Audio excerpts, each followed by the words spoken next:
All right, everybody, welcome to another week of the Safety Extreme podcast here on Game Wisdom. I am, of course, Josh Beiser.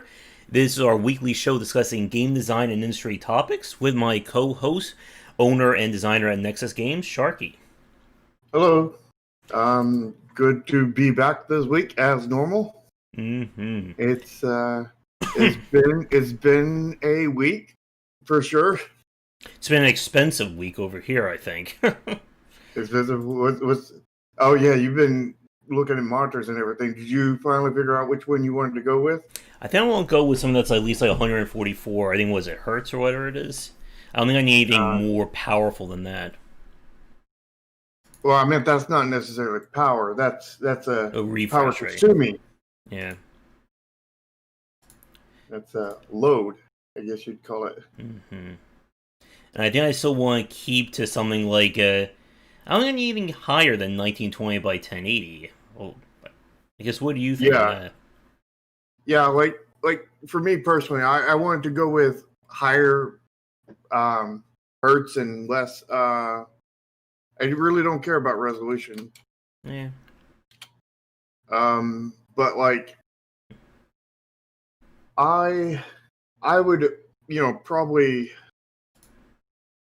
like if I had your system, you have what a 1080? Yeah. 1080. Yeah, I would have probably gone 140, 180, somewhere in that hertz rate kind of thing for two monitors. That sounds like you should be able to get 60 or 140 or 180 in all games kind of thing. Mm-hmm. Or at least a vast majority of them. Yeah. Although, going the higher refresh rate, you might have a little bit of issues with some of the jankier games. Mm. The ones that don't even run at 1080p. Don't have a volume slider kind of thing. You might have a little bit more issues with those because you're now running a non-standard hertz rate. You'll probably get more tearing and stuff. Yeah, good old vertical sync there. Yeah, but hopefully it's not bad. But in the end, it's going to more highlight the bad stuff from these games kind of thing. So yeah. And of course, it's been the holiday season, or I guess Black Friday, Cyber Monday, and all that. So there have been a lot of game sales. I think I've picked up 20 different games in the last week, thanks to bundles and gifts and whatnot. Yeah, wait a minute. There's a sale? No. I would have never thought there'd be a sale this time. I thought my opponent is Ninja, Ryu. Wait, I'm going to PewDiePie now? Oh, yes. So many games. And I thought you were going after, what's his name? Dr. Disrespect. Oh, good. Pony gifted me Yakuza 7, and of course Total War 3 Kingdoms I need to play. And I bought Death Stranding on sale, so that's another like 30-hour movie for us to watch? I mean, I don't think you have time in the stream to go to the first cutscene. One cutscene will take us to the end of the stream, I think. No, it'd probably take you about an hour or two after. Yeah. You're going to have to go for a long stream. And it's going to be one of those streams like watching the Game Awards kind of thing, because it'll just be, whole lots of not much of anything. And like, what the hell is that? Yeah, pretty much. But we certainly have a lot to get to. We have, of course, some news that's happened this week, and some very weird games that are coming out come in the next week or so. He might have to do the 24-hour stream just to get through the first cutscene of Death Stranding. The credits is probably at least 8 hours alone. Yeah. So, I guess to get things started with, how is everything going with you and Project Continuum? Or Nexus Continuum? Or Neon Continuum. There we go. Too many names to keep track of. Triad Continuum. Triad Continuum. What about Neon Triad? There we go. Yeah, like I I think I'm finally starting to get over calling it Project Triad. Starting to, and there just finally starting to get into calling it Neon Continuum, and now here you go. Mm-hmm. You're going to drag me right back down that hole that I'm trying to escape at. It's like I clawed my way out of this deep hole, and I'm just grasping the grass at the edge kind of thing, and then all of a sudden here comes Josh jumping on my legs and pulling me down. But things are progressing. Like the UI, it's gotten really, really good. I think. Like, I've developed the new energy card. I think it's looking pretty good right now. I wanted to put a lot more details on it, but I don't think I'm going to, because like there's just so many layers of things that I think if I detail the city the way I want to, everything's just going to get lost, kind of thing, and it's just going to do it a disservice. I think, and it's all honest work, but I think that doing that work is going to possibly make it worse, kind of thing. Mm-hmm. I mean, it's still not done yet, but like I think that I'm going to have to seriously consider not going all in like I wanted to. But it's looking really good. Done several tweaks to a lot of things, adjusted things, put everything together in a layout. We actually have a version that is not good looking by any means, but we actually have a version with all the assets in it, kind of thing, that is in actual engine now. Nice. The question is can we actually get it all the way to the playable state before the next dev chat, which is Saturday, and this Saturday on the 5th? And the answer to that is probably not. But we're going to damn try. So if you want to come and play it, if it does happen to get to that point, come join the Discord. Which link is down in the description. But like lots of little things have been happening. We're not going full steam on programming yet, but hopefully today maybe we'll get that started full steam. Mm-hmm. Or should I call it full valve? There you go. But yeah, that's going good, and been playing. I wouldn't say a lot of games, but I've been playing a lot of a few games. Charlie's like, are you up to like 6 o'clock in the morning playing 7 Days to Die now? No. See, yesterday was a hell of a day.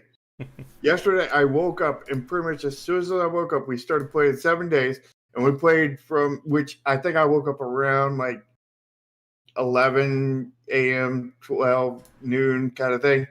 And we played all the way up until like 8 o'clock, where we lost one of our players kind of thing, and we quit. And then after that, the other player wanted to play Ark, and was just going to play that solo, but I promised that person that I would play with them. So I was like, they were just like, I'm going to go in there and refresh my skills and whatnot.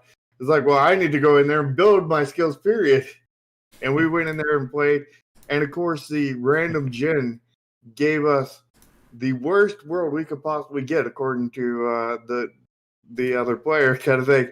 Like we had gotten a world where it's like, okay, the dangerous stuff is on that island. We don't go over there, kind of thing. And one of the main threats over there on that island is a Spinosaurus. And we happen to, have him be like, hey, there's the newbie island. Let me swim over there. And swim over there and completely block this off. And then, like, the intermediate island, somehow there was a Spinosaurus there, too. And then after all that, like one of the most OP creatures on there, to a certain point, is the raptors kind of thing. And they apparently have some alpha, versions of these, which are like the OP versions that of apparently all dinosaurs kind of thing. And we had a alpha raptor spawn on our newbie island, and everything died horribly. Like is that safely extreme to have like a nightmare spawn on Newbie Island? yeah, that is. I mean, it was only like a level, I think 12, but it was I think the alpha ones are like the equivalent of like adding like 100 or 200 levels to it. Yeah, so it was like a level 212 or something. And that thing, like base HP is like 100, and I built everything a lot into HP and had a 200 kind of thing. Mm-hmm. And that giant, Spinosaurus, which is really powerful, he would sit there and, like 4-hit me kind of thing, even with all my HP. But that raptor, that level 12 raptor that was alpha, that thing freaking 2-hit me. And it would 2-hit me like I would attack it if I could get in the range. But like, let's say that I would attack it and turn to run away, right? Well, I would attack it. Before I completely turned, I already got 1 hit. And then I take 2 steps forward, second hit, and I'm dead. Yeah. Sounds about right for these kinds of games when you get the high level guy. Yeah, it was really, really broken. But, besides that, I actually had quite a bit of fun, which I really bounced off of Ark originally, but it was pretty fun this time. All right. Let's see. So in terms of game news this week, there's a few, I think, notable stories. And let's start with the one that you brought up about Cave Story. So what's happening with the Cave Story developer and Nicalis? Well, nothing specifically with the developer that I've heard of, anyway. But basically, there's a whole mess right now with Cave Story and who potentially owns the rights to it and whatnot. And that's been going on for a while. Josh would probably be better explaining that. You want to go for that?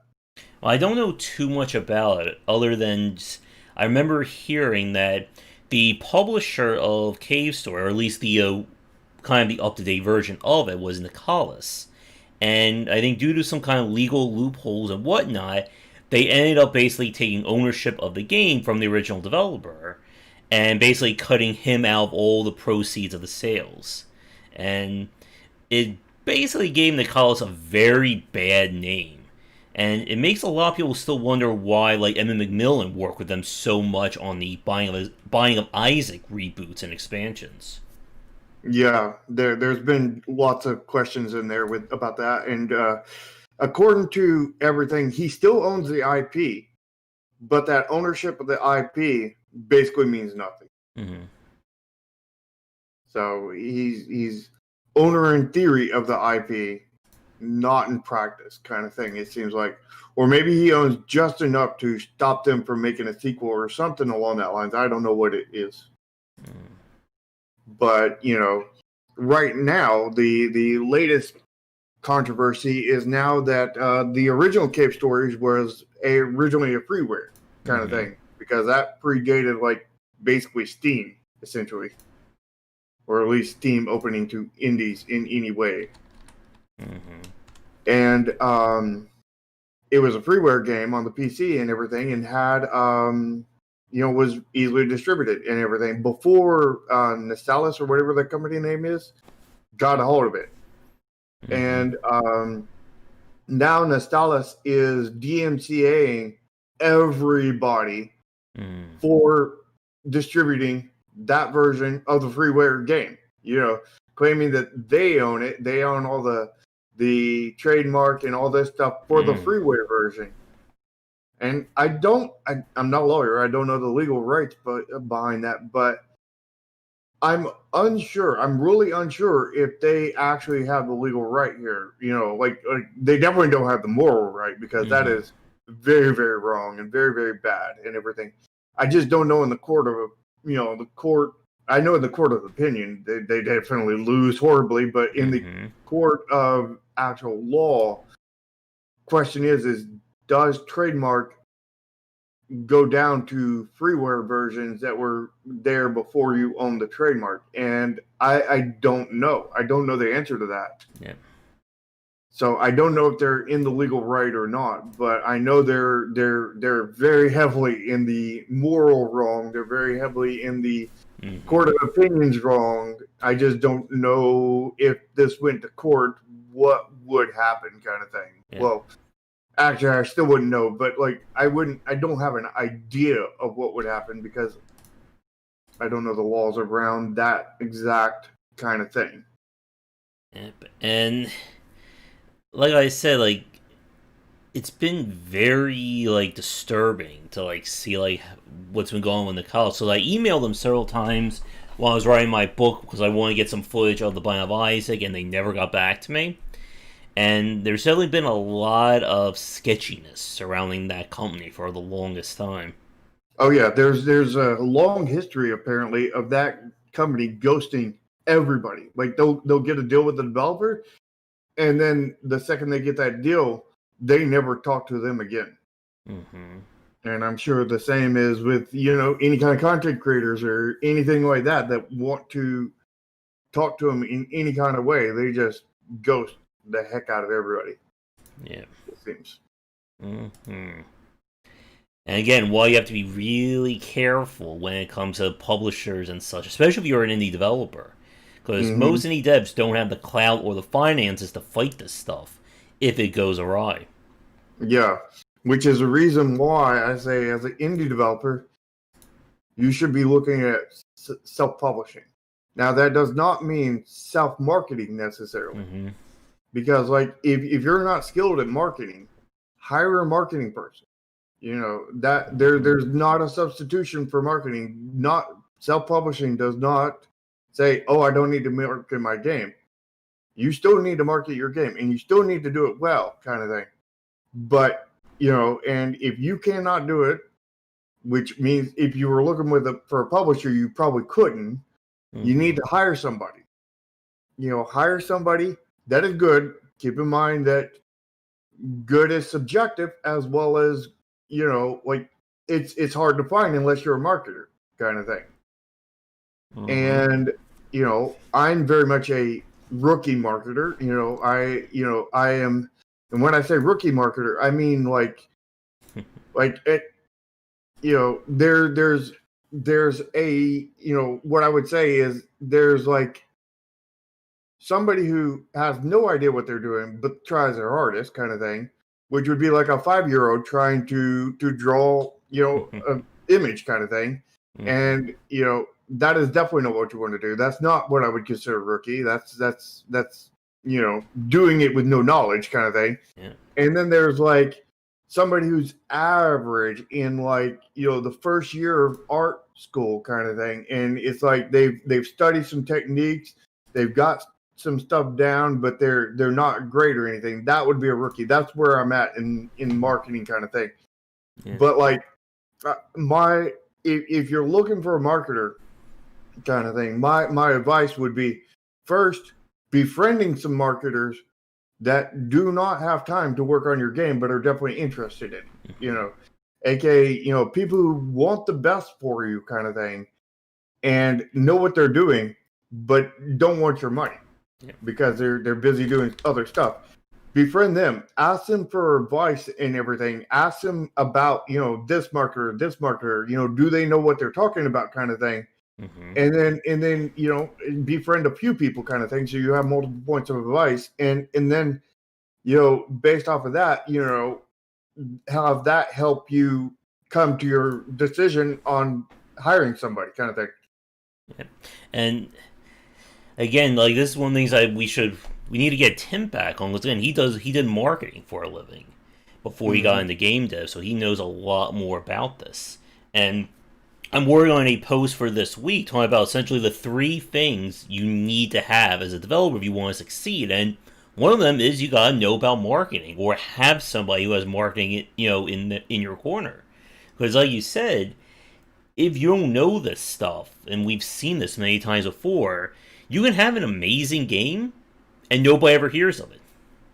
Yeah. Or, you run into something like with Among Us that, it was a decent game, but it took 2 years for people to actually notice that this game was out. Yeah. And that's not good. Yeah, not good on so many levels. Somebody I was talking to a while back, not a while back, a few days ago, was saying that they feel like art is part of marketing, and for a certain point I would agree with them, but at the same time I would disagree, kind of thing. It's part of it, but like you need to have art in order to show people. But the skills of marketing, I think, would be different than the skills that go into art, just like the skills that go into programming and design. Yeah, I would consider art not part of marketing, but rather a prerequisite, Mm-hmm. For your game, kind of thing. Like it's like you have to have a prerequisite of, like, let's say D&D. You have to have a prerequisite of being able to know to use, I don't know, normal weapons, kind of thing, normal weapon proficiency, kind of thing. And that, which gives you the ability to use an axe, sword, all that kind of thing. Daggers, all kinds of things. And then it's a completely separate thing where you get your feat that allows you to dual wield, kind of thing. Yeah. It's like, yeah, you have to be able to use the weapons before you could even dream about dual wielding, but there's nothing about dual wielding that is part of the knowing how to use basic weapons, kind of thing. Yeah. And I think we do. Excuse me. At some point, we need to think about maybe having like Tim on for one of these shows, and we just like grill him on marketing when he's not busy developing his game. Yeah, maybe you could do like another show like you do with Tomo, kind of thing. Yeah. Let's see. Another bit of news this week: the Marvel's Avengers game has failed to meet the Square Enix sales targets, which I know that comes as a complete shock to everyone watching this right now. Are you surprised, Shark? Honestly, yes, because like I expected that thing to, succeed, even though it was a complete pile of crap. Mm-hmm. Like a lot of AAA games do, like most EA games do. Like they're horrible pieces of crap, but yet they succeed wildly, kind of thing. They make billions and billions of dollars, kind of thing. But like which calls into question: Are consumers starting to be aware of shitty games and avoid them, or is this just a kind of lucky flute in that kind of thing? Well, it sounds like a lot of their money went towards advertising, obviously, and that ate up a whole lot of their revenue for it. And again, this is something, I think this could be a topic for a future show about trying to design modest games that you're not trying to put everything and anything into your game and hope that it succeeds. And it's something a lot of people have been discussing about trying to scale back AAA development, because it sounded like if they would have just kept to the single player campaign, maybe having a few updates here and there, it probably would have been a success. Would it have been Minecraft, Fortnite levels of success? No, but it would have probably have financially been a success for them. Yeah, it would have probably done that. They said they lost, I think, $67 million on it so far. Right now, they're in the red by $67 million. And get this, according to them, that they're not actually stopping developing on the game. They keep on going. They're doing the Anthem strategy. Which I don't know if that's just them trying to quell their consumer base. Like, hey, it's not going to stay a shitty game, and then it actually stays a shitty game the entire time. or if they're going to sink more money into this game to lose, because there is no waiting for this game as far as I can see. Like, I hate they will this. have to basically gut the entire thing and make a new game basically out of the parts of it, rather than improving this game. I'm going to say something very mean, but I kind of wish that No Man's Sky didn't turn out well in the end, because I think it kind of justified that kind of long-term development behavior for a lot of developers. I don't honestly think that's mean. Like a lot of people aren't going to like it. Mm-hmm. I know that I was definitely looking very much forward to No Man's Sky. After like me now talking about playing Ark, and I've always been playing 7 Days kind of thing for many years, and like I really love that kind of game, and I really want to play that kind of game, and I was really looking forward to No Man's Sky, and I almost pre-ordered it, and I looked into investigated it. It's like, yeah, there's they're 1 week from launching. There's this thing has been out and around for like 2-3 years kind of thing in the news. And yet, all I see is the exact same one video everywhere. There's nothing else. It's like, this is seeming like a scam right here. Mm-hmm. This is questionable. I'm going to not pre-order and I think you dodged a bullet there. Yeah, I definitely dodged a bullet. And usually, like if it's a game like that does a pre-order, either I get the pre-order or I never buy the game. Yeah. Because every time I've not got the pre-order kind of thing, I've not bought the game, because like there's no more reason that I investigate for and find out, this is very questionable, this is red flags kind of thing, and I'm going to hold off, and then just it doesn't surprise me. It does exactly what the red flags point to, or worse, kind of thing. And it's like, yeah, I don't want to touch it. And No Man's Flag did that exact thing. And I hear it's a lot better game now, but I'm not going to support it. Like no matter how much I want to play it and whatnot, I'm not going to support it. I'm not going to pay for it. And their next game they come out with, I'm not buying it either. But if their next game comes out I'll be watching their next game. And if their next game comes out and it goes through good kind of thing, it's not a freaking horrible mess kind of thing, maybe if I'm interested in their third game, maybe I'll touch it. But like, I'm definitely not touching No Man's Sky unless I get it for free. I'm not paying 99 cents for it. Like, it could go on deep sale for 99 cents. I'm not letting a single cent go to the developer, because that train wreck, that very bad thing for the industry, definitely deserves to be fought against. I will probably get it if it is either on super deep discount or it's like part of a Humble bundle where I know it's going to go to other developers and such like that. I mean, Humble's a different story kind of thing. If I got it from Humble, I would make sure that no money went to the developers and all to charity. All right, but let's see. I don't think there's anything. Thorin says we have to forgive and move past mistakes. Yeah, but the thing is the mistake is ongoing. You can't forgive, and you can't forgive something until it's over, aka until No Man's Sky is over.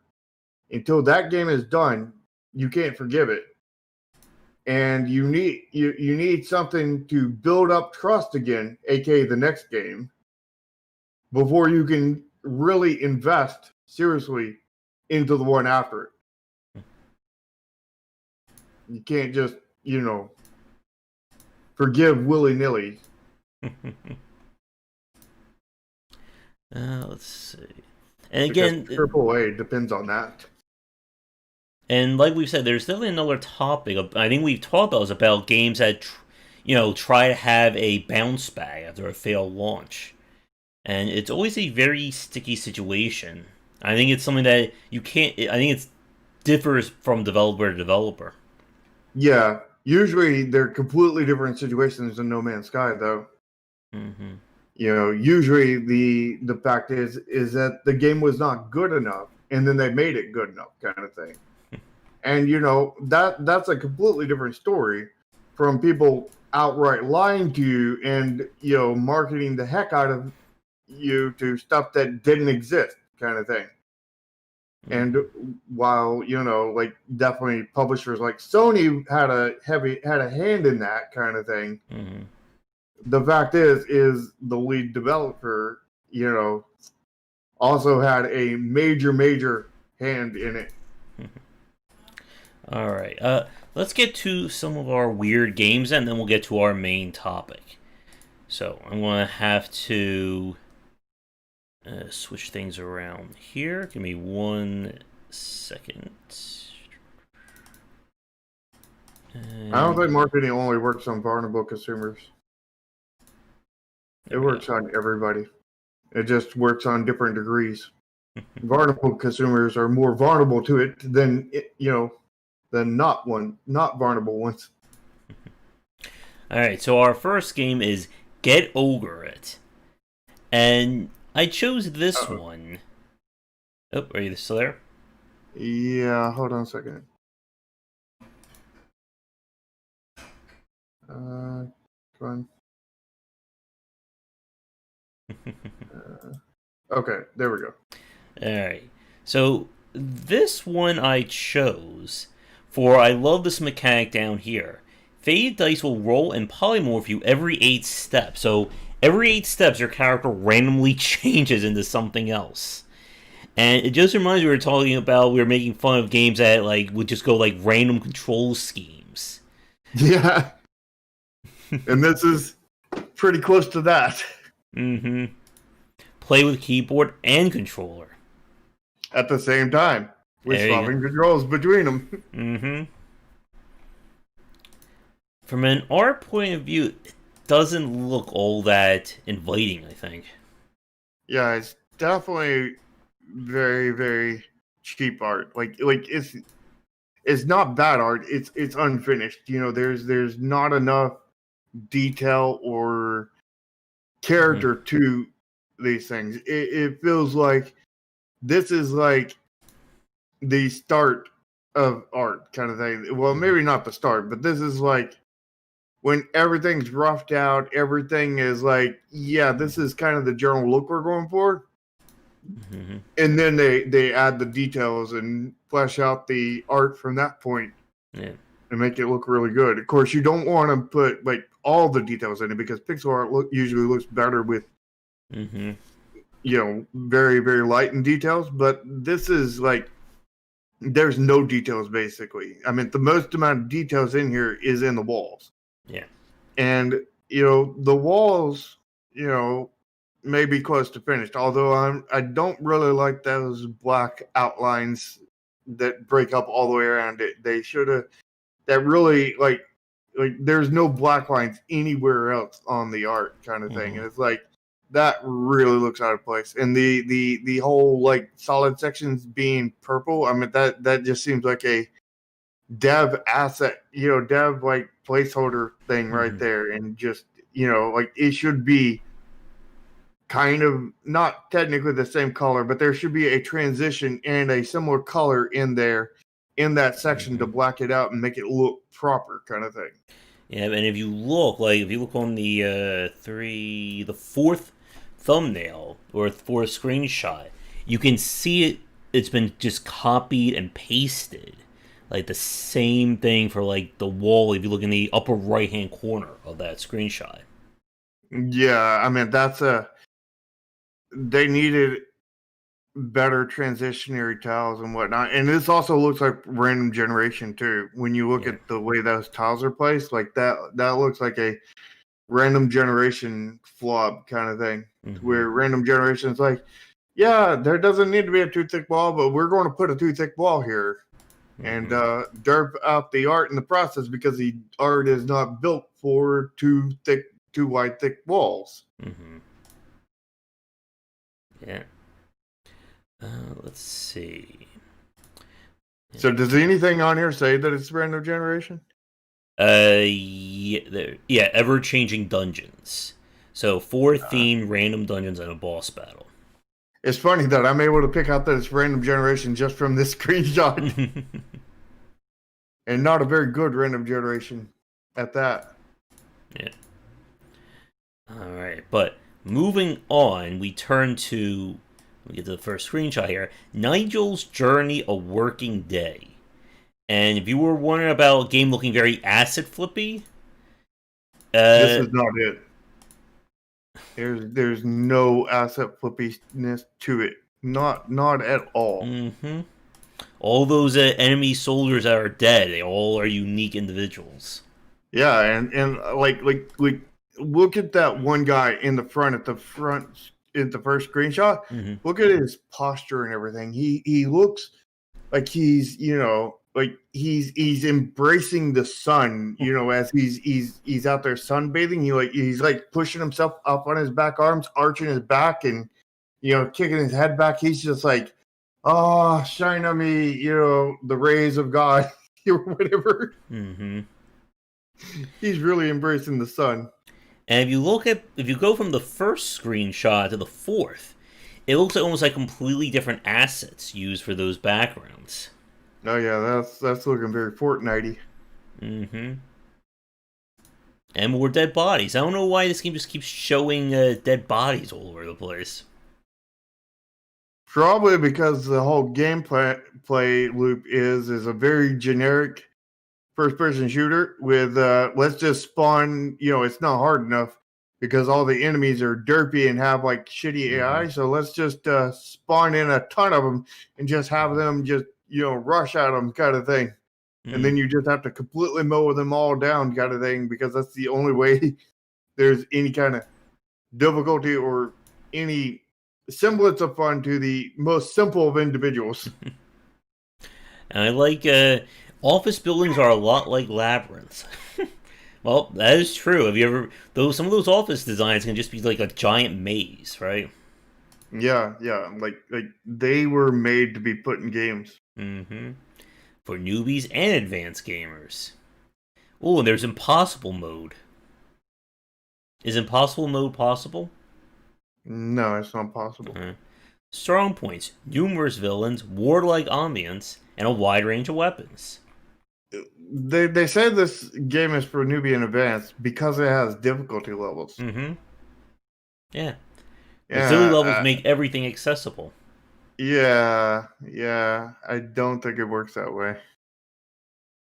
Also, if you look at the third to last screenshot on the warehouse, the perspective looks very off in terms of like those soldiers that he's shooting at. I don't know. Do they even have heads? I think they do. Doesn't look like they have heads to me. The two that he's aiming at? It's very hard to tell. Yeah, it is. Like, it looks like their heads are cut off or something. They're so far but not far, yeah. Yeah. Alright. Let's move on to Equilibrium. Wow. Realms. And this is one of those games that when I first read it, it sounded very interesting. But then the more I look at this, the more like red flags just make themselves apparent. Definitely a lot of red flags in the art. Yeah. The UI has that very like mobile look to it. A lot of, you know, circular symbols here. Yep. And it looks like the buildings don't look like they're like a part of the environment. Like, you know, it feels like someone just like copy and pasted the building down. Or what it is that the asset that is on, you know, for the buildings and everything does not match, and the trees does not match the ground asset. Yeah. And I'm guessing one of the two are assets, if not both. Yeah, and you can see that the trees are copied and pasted a lot. Well, that's normal game development, but like they didn't do it in a good way. And they if you didn't make look, it feel good. oh, here's a little challenge. If you look at the third screenshot, do you see something very off about the UI? That there's like UI everywhere. Well, there's something particular. Can anyone spot what I'm looking at right now? Where's the pause button? What was that? The pause button? No, but that's a good one. If you look at the bottom where it shows the money, the 9 is actually outside the little box it's supposed to be in. Yeah, they screwed up their alignment. Mm-hmm. An easy fix, they just need to adjust the WRF guy. the X or Y coordinate. I forget which way it is, which way is horizontal, but you just gotta adjust that by a few pixels and that would be fixed. That's a very minor issue. But it does go to show that they didn't exactly care. Yeah, and that's why I kind of put in the post I'm writing that if your game comes off as looking cheap or shoddy, people aren't going to want to give it the time of day. Well, that's not just looking cheap and shoddy, that's actually being cheap and shoddy. Like, they took a screenshot of this. They approved this to be put on there. There's no way they did not notice this. Yeah. Here's a question, like from setting up like the angles or like just the UI, where it shows year at the top right. Shouldn't that year be like a little bit more to the right? Which screenshot? Look at the fourth or third one where it says like year 52, year 53. Like, shouldn't that box be moved a little bit right to align with the rest of the icons? Yeah. Like, it would be nice if it did. Yeah, like, that's just, like, sticking out to me. Yeah. Although, you still want to leave that space there on the outside. Yeah. Actually, what I would probably do is move everything else inward. Rather than move that outwards. Yeah.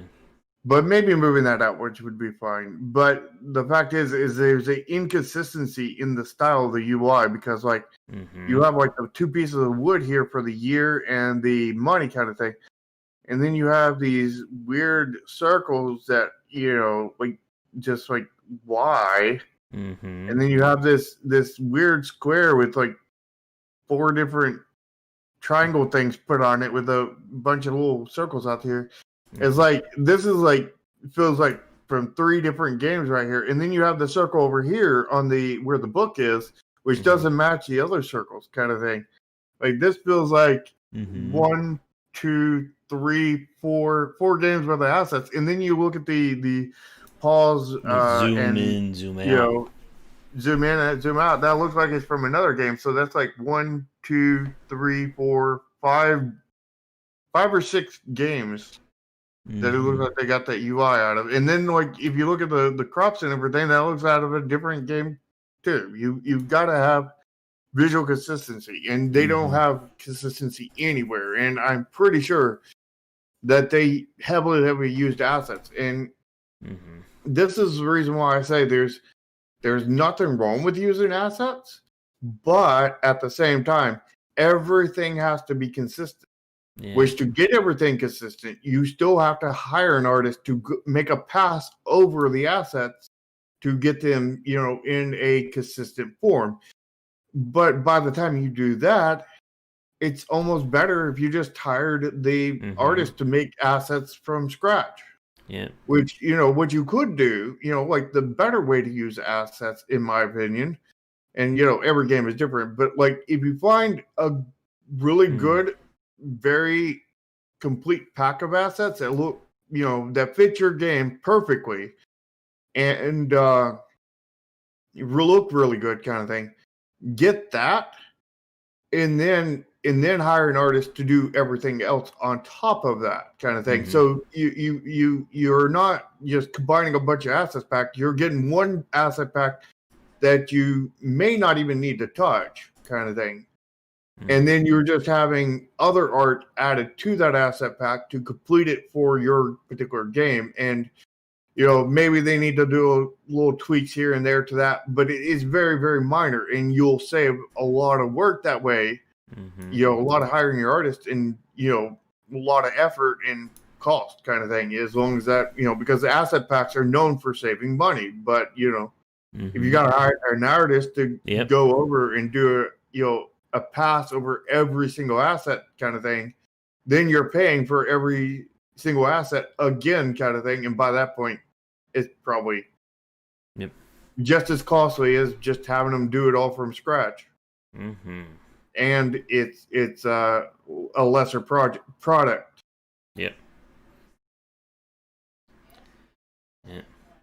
And like to Honest Rogue's comment there, like you can, and like to what Shark says, like you can start with assets, like there's nothing wrong with that, but you have to make sure they all fit together, and also touch them up to make sure that they represent what your game is supposed to be. There are far too many examples of developers who will just copy and paste assets, and even if it looks like it makes sense, it still gives off that very cheap vibe. Like somebody's trying to do like a recreation or a what's that term? A reenactment of a place, and they use like the cheapest, worst-looking parts for it. Let's see. Because the main thing that makes games look good is consistency. Like if you take and look at any of Oxygen Not Included sprites alone, it doesn't look very good. Does not look very good. At least not highly detailed. When they all get put together, though, they look great. All right. Moving on, we turn to Chronos Before the Ashes. Now, this is not an indie developer. If you look over here, it's being published by THQ Nordic and Gunfire Games. And I believe Gunfire were the makers of Remnant from the Ashes. So this game has some money and, at this point, I think some pedigree behind it. Because Remnant, I think, turned out better than a lot of people expected. Hey, Eric. Like, speaking about Remnant, Eric comes on. Because we played that together. You summoned him. Yeah. Just like we mentioned visual novel, we summoned Draken.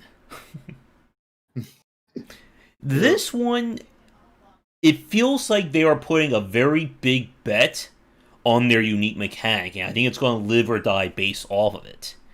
So the twist of this one is that this looks like it's a traditional Souls-like, or heavy focus on combat. I like this gif of the character going in there for the swing and hitting the sky, because you can just see, how we were talking about how much animation can matter. Like you can just see him putting the heft behind that swing. Yeah, and that's very, very hard to do. A lot of that's actually done through keyframes. Where you hang on keyframes longer, and that's definitely something I've learned since doing my last game, kind of thing. Because I definitely did not do that, at least not to that extent. And it does have pretty dang solid animation there. I could check that one out, Eric, if you have a spare key. So, the unique mechanic of this one, and I think this is going, like I said, make or break this game, is the aging mechanic. So every time the player dies, their character grows older. So when they hit certain, I'm assuming, certain age milestones, their character is going to change. So when you're younger, you're a lot faster. When you're older, you're going to be slower, but it looks like you'll be using more magic. And I think that's a very risky prospect. Like we've said, you gotta be really careful when you put like a punishment or a mechanic when the player fails like that. Which is one place where rogues definitely excel, because they're able to not do punishment mechanics, but rather bonus mechanics. Yeah. They really, like give you more stuff. Yeah. Also, I just want to say something. The little wizard guy in this GIF, that looks very much like one of the enemies from Remnant. Like one of the elite enemies that had like a cloth over his head. I just wonder if they kind of took that character and like retouched it and changed it around for this game. Probably. Yeah. So I mean, when I looked at the screenshots, though, like the first one, like I don't really care for it. The second one, I really don't care for it. Third one, I really don't care for it.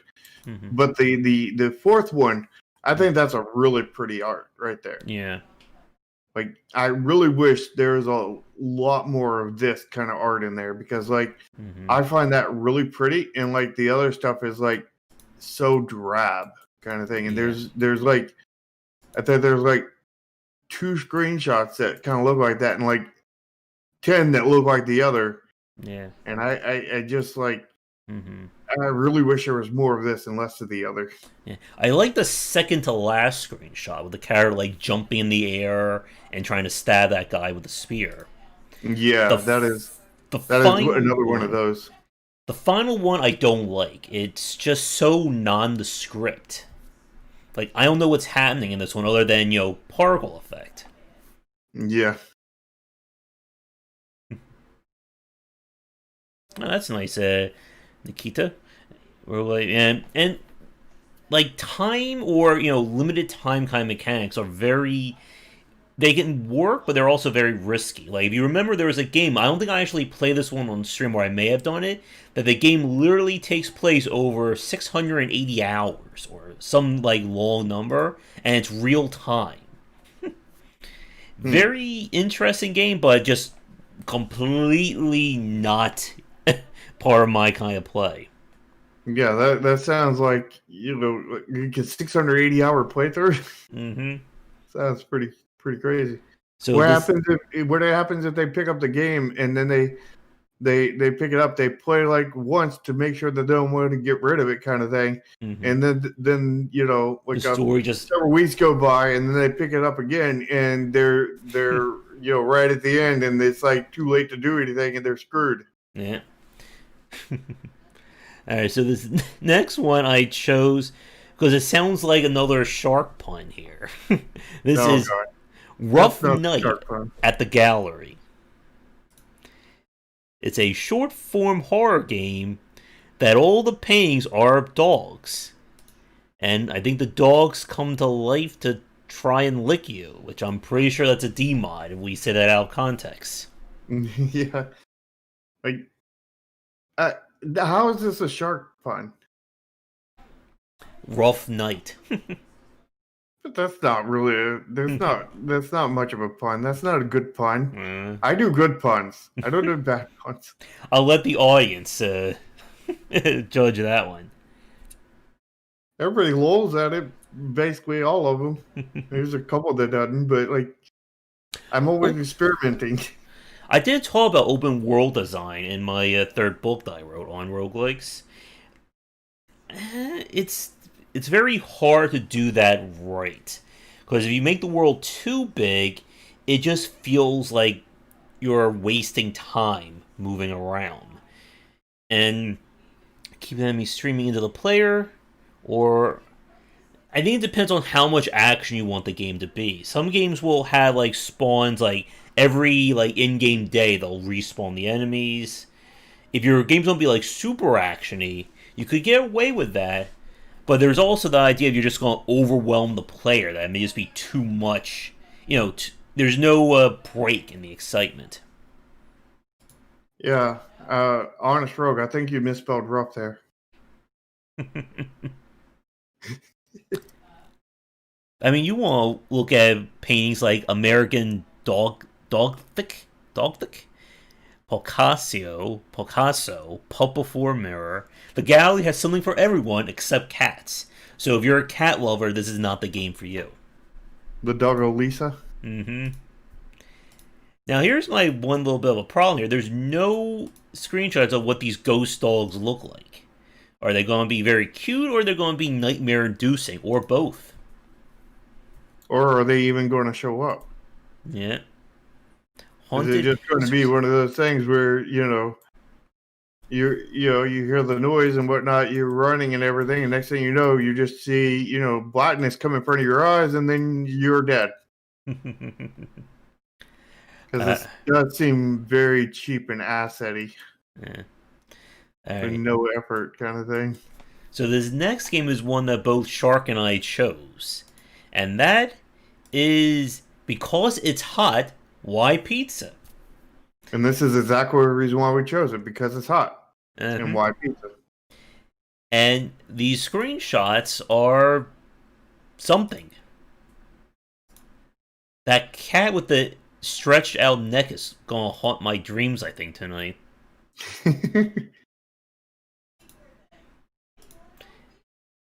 That is just haunting in so many ways. Oh, and there's a duck with the same neck. He looks like he has no eyeballs there. He has no irises in his eyes.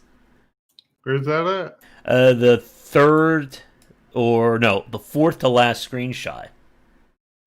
And this banana in the third to last screenshot is just staring into my soul right now. The banana? Mm-hmm. Martial Act. Why does this developer sound familiar? Did they do any? Oh, they did Bloody Trains, of course. The other haunting game. Was Bloody Train a bloody mess? Mm-hmm. Oh my goodness. So we have another bloody mess here then. Mm-hmm. About this game. You want to press the key to see this bloody mess? All shops are dead. All stuff delivers through delivery service. You are one of the delivery guys working at pizzeria and you need to hurry because pizza can get cold. Because It's Hot. Wait. Because It's Hot is the name of the game. And then why wait. Now I'm confused. So it's up here it says Witchless Why Pizza, but down here it says Because It's Hot is the name. Maybe it's just two names. Mm. Not simply extreme, but extremely extreme. Mm-hmm. You have to deliver pizza, get your payment, survive this day. If you have not enough money, you'll lose your house, food, and life. So be careful and work hard. Go through puzzle and platformer mechanics. You know what I feel like? Mm-hmm.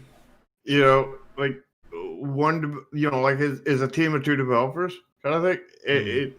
And like one person's like, I think the name of our game should be Why Pizza, and the other one's like, no, I think the name should be Why Is It Hot? Because it's hot, kind of thing. And then they're sitting there arguing about it, and then one of their friends comes in just to shut them up. Why don't you just take both names and run them at the same time and just end it? Shut up! I'm tired of hearing you. Just do it and shut up. And then okay, we'll do that. And they named it that. And then there was an argument about which one's first. And then that same third person comes in. And he's like, "Would you shut up already? We'll roll a dice, flip a coin, and whoever gets it, we'll let them be their name first." Mm-hmm. That's what it is. That's the kind of scenario I see coming behind this. Mm-hmm. Oh my goodness.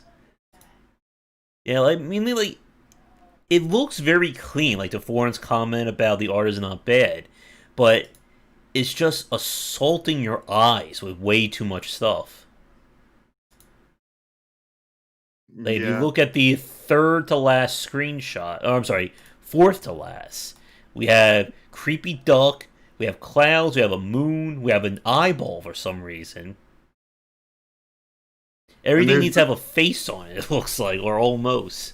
And there's so much saturation in here, and it's all different colors of saturation. Like there's not like this cohesive theme, like because like if you look at the background, I mean the background's fairly cohesive. You have the blue cloud, you have the red, you have the purple.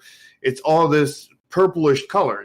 Blue and red make purple kind of thing, and then you got the purple in the middle kind of thing. And then out front you have blue and yellowish orange kind of thing, and those are what is it? Split complementary, I think is what that's called. Mm-hmm. which would be good, but you're running. I think it's called Triadic or something with the blue, red, and purple kind of thing, and you're running them on top of each other, and they're clashing against each other at the same time. The background is very high saturation. The front is almost desaturated kind of thing, and like it feels like two completely different games. I mean, did one of those two people arguing did the background and the other one did the foreground? There you go. That's how you should design your game. Like, each person does a different part of the art, and they never talk to each other at all. Except for when they argue about what they name the game should be. They meet once a month to argue about it, and then they go back and they never see each other for the next month. Yeah. All and then somebody always has to come in and break them up every time they're arguing. All right. With that, let's move to a game that I think has some decent art to it, and that is Tinkertown. I think we may have looked at this game before because it sounds very familiar. Yeah, I think, didn't you play this during the one of the demos things? I don't think I did. I could have swore you did. Tinkertown. Is there a demo? No, there's not one on the store page. Because it sounds very familiar here. Yeah, I know there's something on, I know you touched on it at some point. And probably on the channel someplace. Yeah. I like the art of this one. I think it posted in Discord or something. I think this one looks good. It reminds me a little bit of that Octopath Traveler, just in terms of like how everything's kind of like, like propping up almost. Yeah, that's because I believe this is 2.5D. Yeah, I'm pretty sure that's actual 3D. Everything is actually 3D kind of thing, like the ground and everything, but it's covered in 2D. Well, I mean that's generally what 3D is, but covered in a 2D texture kind of thing, and like all the assets I think are like everything that like is popping up kind of thing is like billboarded up kind of thing in 3D. Yeah, I think that you may be right about that, and about if your game has fishing, you'll get instant sales. I wonder how that intergalactic fishing game ended up doing, because I really liked that one. So this one definitely has potential to it. It looks like they're going for single player or multiplayer. Epic loot, build your own habitat. So there's definitely some potential here. I'm hoping we get a key for it because this could be a fun multiplayer game to try out. Yeah, it could be interesting. It looks sort of like, I mean, the feel I'm getting is like Legend of Zelda meets like survival crafting kind of thing. It kind of reminds you a little bit of Forager. Like if you look at kind of the assets for like the mining ore and the bushes, has that same kind of like circular, everything looks circular kind of look to it. I don't know. I can't really see that. All right. Let's move on to Silmar's Dice Kingdom. And I chose this game because I don't know what is happening in this game. Apparently everything is about dice rolls. Yeah, like I mean, this is a case of like, this is one of those UI the game kind of thing. Of course, I'm not one to speak because I mean that doesn't mean that it's bad kind of thing. I'm just saying because like my current game is basically UI the game because that's kind of how card games work in general. But like it is very, very UI focused. So UI is very, very important to absolutely nail right. And I don't think they did a bad job with the UI.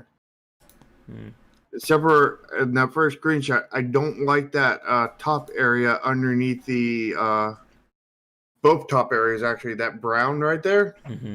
It doesn't match the brown in the other areas, and I think that really kind of clashes there on that first screenshot. But like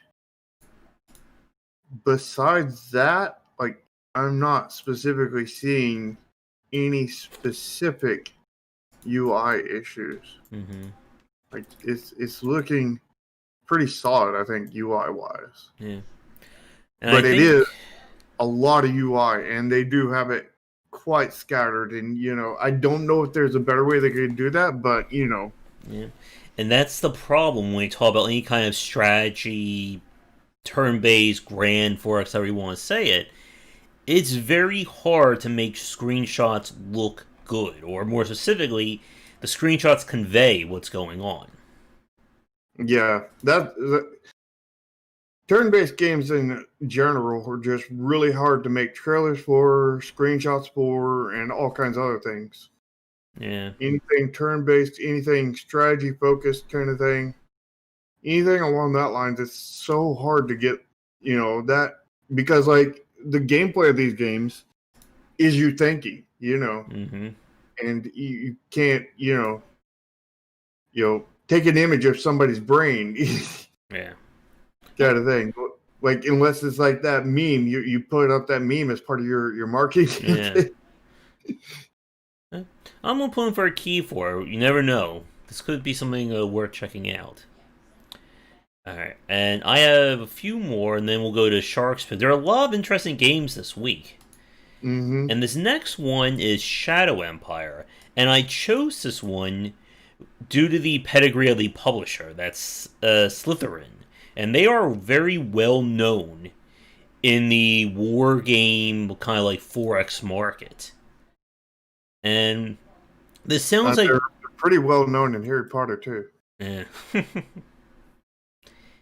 It sounds like this could be an amazing game, but in the same vein, it sounds like one of those games that most people will never figure out how to play this game. Like, it seems like it's going to be very complicated. This art looks really, really horrible. This art feels like a first-time developer kind of thing, Mm-hmm. like an asset flip kind of thing. Like, it does not look good, and because of that, it's not going to sell well. Mm-hmm. But if it hits everything in its target audience kind of thing, mm-hmm. it'll potentially do really well in that specific niche. But only if they hit it really, really well. Yep. And that's kind of been one of the struggles of the whole 4X and grand strategy war game kind of market. That they are incredibly deep games that are aimed at like one of the most nichiest of niche bases. Yeah, and the fact is they put the very crappy art in here. Definitely turns off anybody from getting into the genre that wasn't already in the genre. Mm-hmm. Among the onboarding and tons of other issues, I'm pretty sure. Yeah. Because most of these games have onboarding issues. Yeah, like if you look at the 7th screenshot where it shows cabinet overview, like the models for those characters look very low quality.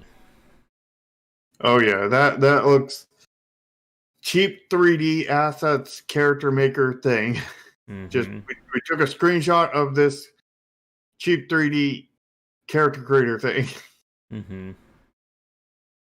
So, I mean, again, it looks like it's going to be an incredibly deep game that most people watching this will probably never figure out. I know I would never figure out how to play this game. You gotta like how the first, image on their screen, on their store page looks absolutely nothing like anything in the game. Yeah. Or the third one as well. Well, none of those do. Mm-hmm. You have to go down quite far to see something that looks like it actually came from the game. Yeah. It's like, it's like some of those mobile games advertising themselves as these, next gen graphics and everything, and they're like, they look really, really amazing, and then you get in the game and it's like, Mm-hmm.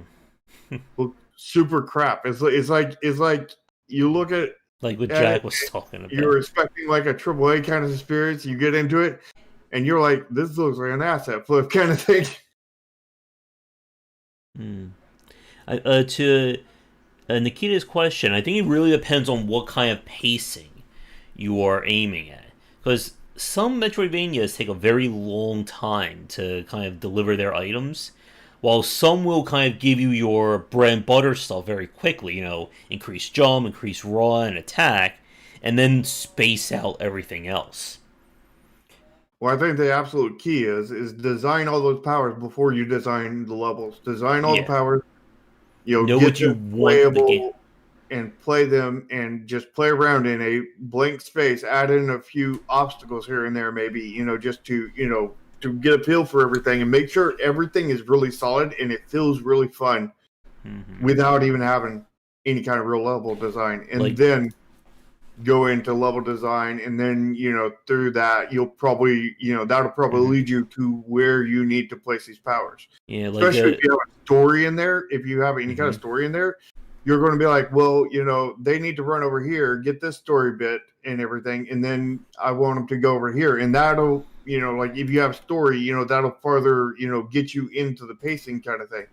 And then of course test as soon as you got the basically blank room with maybe a couple obstacles where you can test different skills out, like wall jump and stuff like that.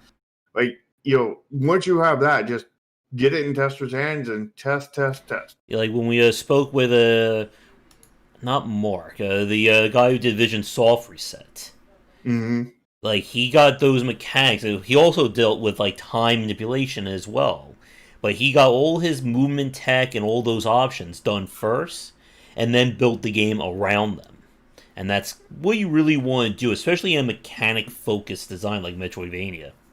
Mm-hmm. And before we move on to the next game, I just want to say, like, I think they know, like, Slytherin knows their market. Because if you look at this screenshot, the one that's just literally a tech tree that shows all the possible variants of an infantry, like, to the outsider, I'm sure this just looks like gobbledygook. Like, it makes no damn sense.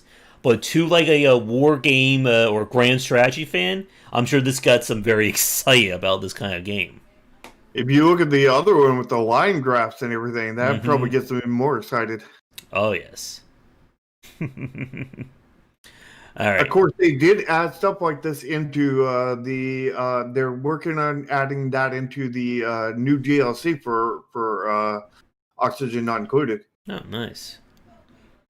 Give you more details, and they're I think Oxygen Not Included will be the first game I legitimately buy DLC for. Oh. Alright, so this next one I chose was, it looks like there could be potential here, but I do see a few warning flags. So this is Abyss: The Forgotten Past, the Prologue Edition. The pixel art, it looks decent to me. What do you think? Like,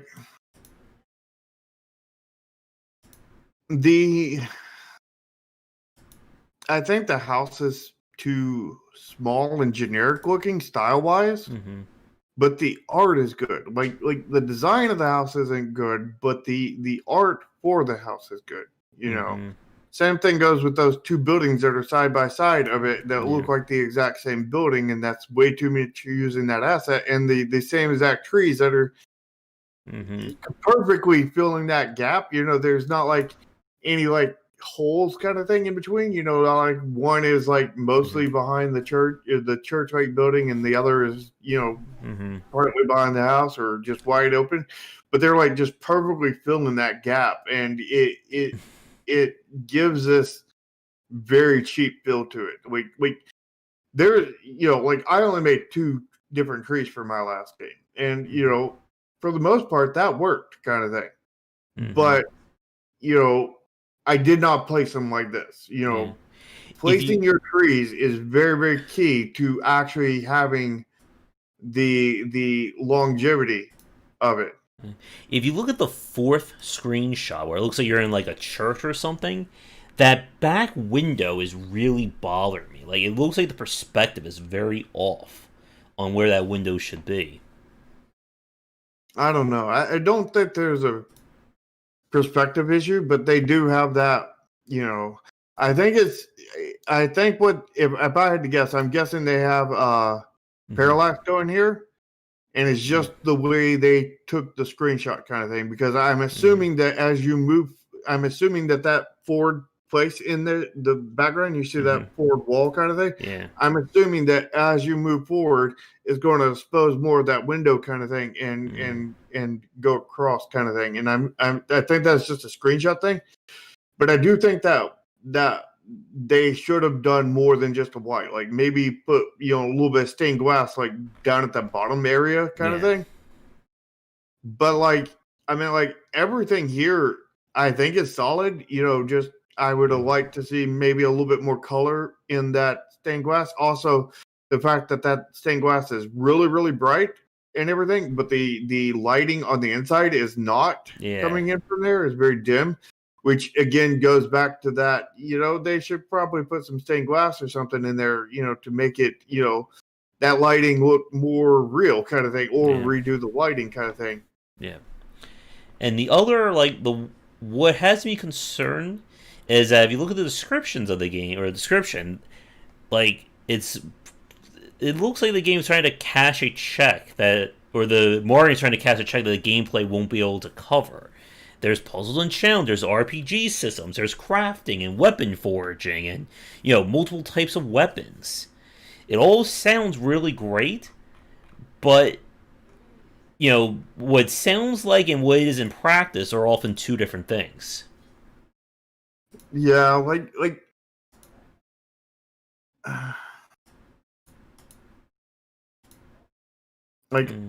to say that I think this one can pull it off, but it's questionable. I know CDOC has been, CDOC LLC has been publishing a lot of games recently. That's the publisher of this game. Yeah.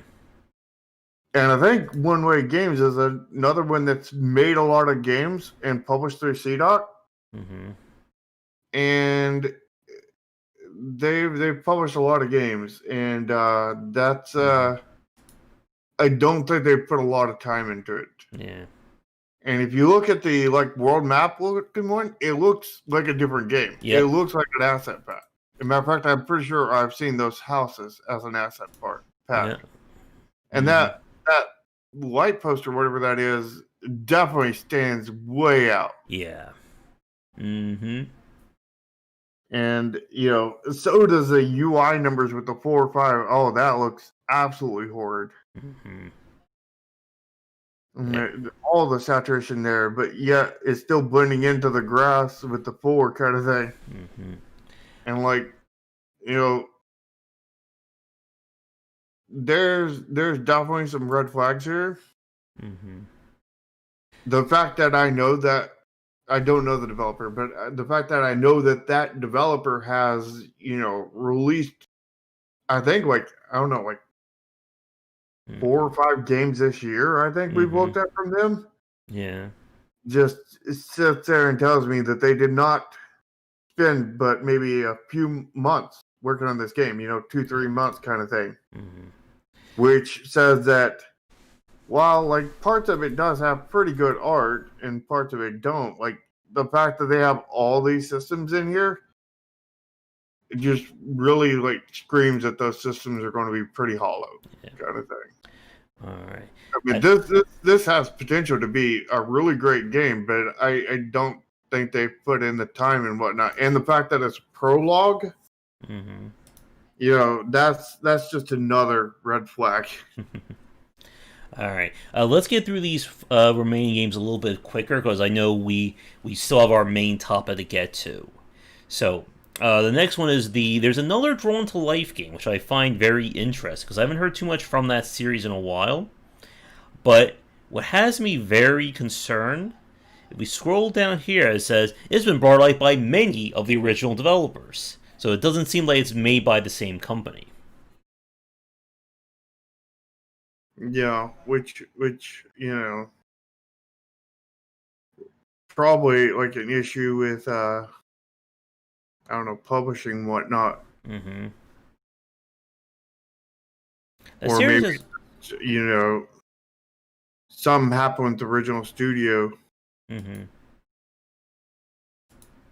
Yeah, the series has always been interesting, but I just never really got, no pun intended, drawn to it. You know you intended that pun. Don't deny it. All right. Pun denier. All right, so let's get to Shark's picks. So you chose the DLC. Well, the full game is Mrs. Santa's Gift Hunt. And I'm afraid to click on this. But you gotta love that you get a second hairstyle. You can do long or classic short. Yeah, that's a really good DLC right there, right? Sure, that's worth $30.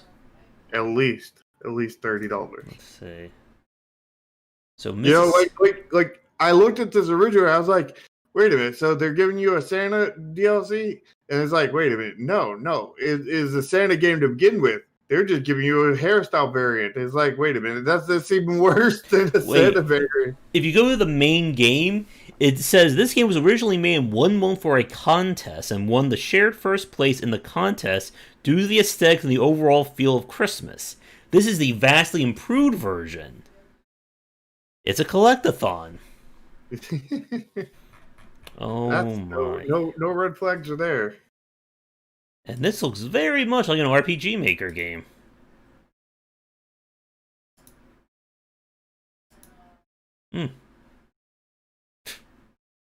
Okay then. Alright. The next game, Fist of Fluffs. Yeah, this one, we already had a game for dog people. Now we got a game for cat people here. Yeah, and you got the raccoon in that second shot. And is this like an RPG mechanic thing? Like you're looking at the third one, like you pick a sausage or no hat. No. This is customization here, isn't it? This is more personalization. Yeah, personalization. I like the one that says like time remaining, and like I cannot tell what like is going with all that text on the screen. Apparently, one of the cat's name is Garfy. And apparently he's got nearly $200. Man, that cat is rich. Mm-hmm. He's a fat cat. Do you know how much catnip you can buy for nearly $200? Also, what are they getting money for? Destroying shit? What is this? What was it? I Am Toast, where you went around and destroyed things? You're trying to Toast multiplayer with cats? I am cat. I am cat. There you go. I like that, like the gif of the cat just like swatting everything.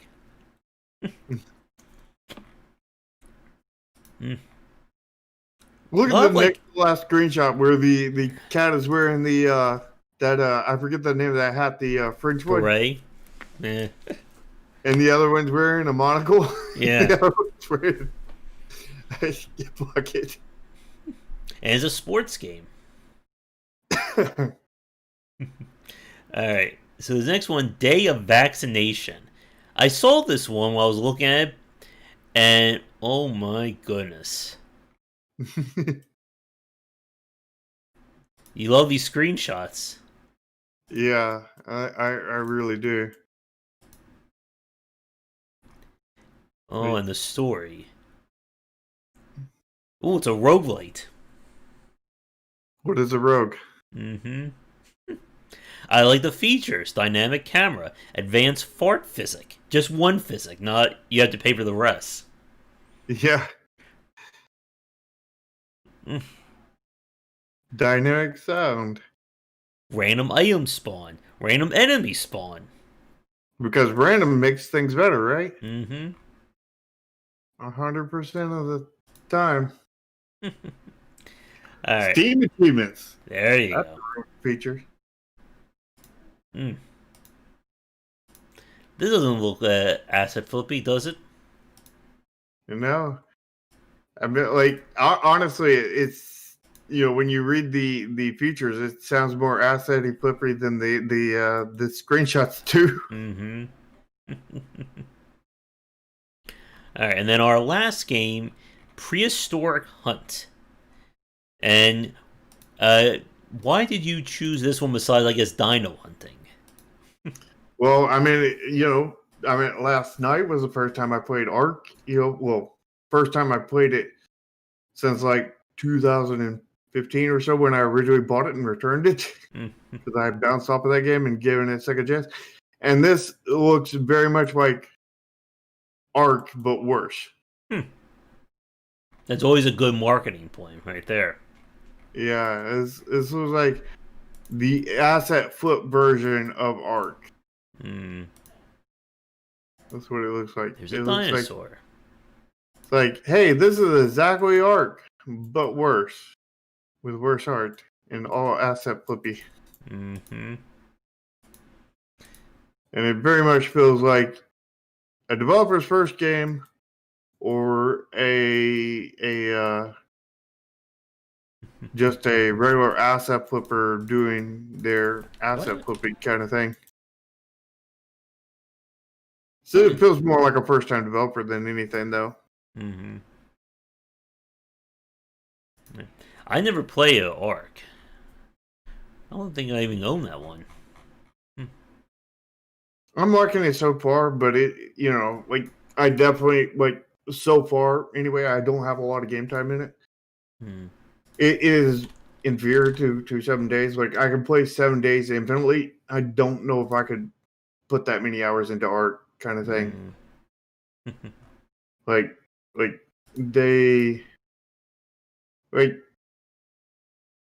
There's a good bit of jank to it, especially in the UX design, UX UI. Well, more UX, not UI. UX issues. There's a bit of jank in there. There's definitely some jank in the RNG kind of systems with spawning, crazy monsters where there shouldn't be crazy monsters, kind of thing. It's like like the first part of the Jurassic Park movie, everything's peaceful and everything, and then you get to the because this is the peaceful monster, the peaceful dinosaur section, and then you go to the T-Rex and Raptor zone, and everything goes to hell at that point. It's like you're in the peaceful area, and then all of a sudden right at the beginning of the movie, and all of a sudden a T-Rex comes in and starts chomping down all the peaceful dinosaurs and the movie's over before it even starts. It just ends right there at the first 10 minutes of the movie, and then it ends. That's the RNG I got, basically. Dino RNG. Yeah. Yeah. I didn't follow too much about the DLC of Ark, but I know a lot of people were pissed off about it. Yeah, I don't have the DLC. I just bought the base game when it was ridiculously. Actually, I think I might have got the DLC for free in it or something. I don't know, but I paid like $10 for the whatever I got. All right. So with that, let's get to our main topic, because I think we ran very long in terms of these weird games. There are a lot of them this week. We may have to just go for a strict, maybe 5-game limit. I think for both of us going forward. Just to keep this before it gets too crazy in terms of all these games. Yeah, we definitely got to limit how many. But we can limit the number of games being released, right? Yeah. But let's get to our main topic. Like we've said, we are in the middle of course, of the major sales season, and there ain't no sales. What are you talking about? But one of the toughest points from a development standpoint is knowing what sales mean to you and when to use them for your game and how much. And when we talk about kind of sales seasons like this, I think there's two very broad categories. We have sales that are tied to, major events, the autumn sale, Halloween, New Year's, etc. And then there's the individual sales. Like, when do you put your game on sale? And this is going to be filled with lots of subjective stuff. Oh yes, subjective information. So don't take we're going to be speaking a lot in general. So don't take anything 100% for a law. But we're talking about general best practices and stuff like that. Yeah, because for every example that we talk about, there will usually be an exception to that rule, and. Not only that, but sales also matter for the actual pool of your own game. Like if you're a major game company, like if you're Activision, 2K, Blizzard, whatever, sales work differently for you than if you were a smaller developer who, just put out their first game, or your game is already $10 or things like that. which is going to be more where our focus is. It's going to be Mm-hmm. not necessarily on first game people, but we'll definitely include them in there. But like first, second, third, basically our focus will be, basically probably all the way up to about the point of clay. Like we probably won't go above kind of clay level with our thoughts kind of thing. Mm-hmm. Yeah, and to a Rat's Tail's point about Candy Raid, that again, there's a lot that you have to think about when it comes to sales. First, you have to think about what is the base price of your game to begin with. Because like we've said, you can lower your game, you can have a sale as much as you want, but when you put your game on sale, you are setting a precedent for what people are going to expect your game to be going forward. If your game is on sale for $8, people are going to assume, or people will wait for that $8 sale again. So if you try to go on sale, let's say in 6 months from now, you can't go with a weaker sale. Because then people will think that you're trying to jip out new consumers. Well, you could, but like there's many different tactics. There's I mean, we have the tactics from like Factorio where they literally never go on sale. They never go on sale. Yeah. And it has worked out quite well for them. But that being said, they are very much a exception to the rule kind of thing. And that's what we have to keep in mind, because like, at the time when they released, there was no games like Factorio. And there's still not very many games like Factorio. There's Satisfactory, and there's Mindustry, and there's a Shapes.io thing.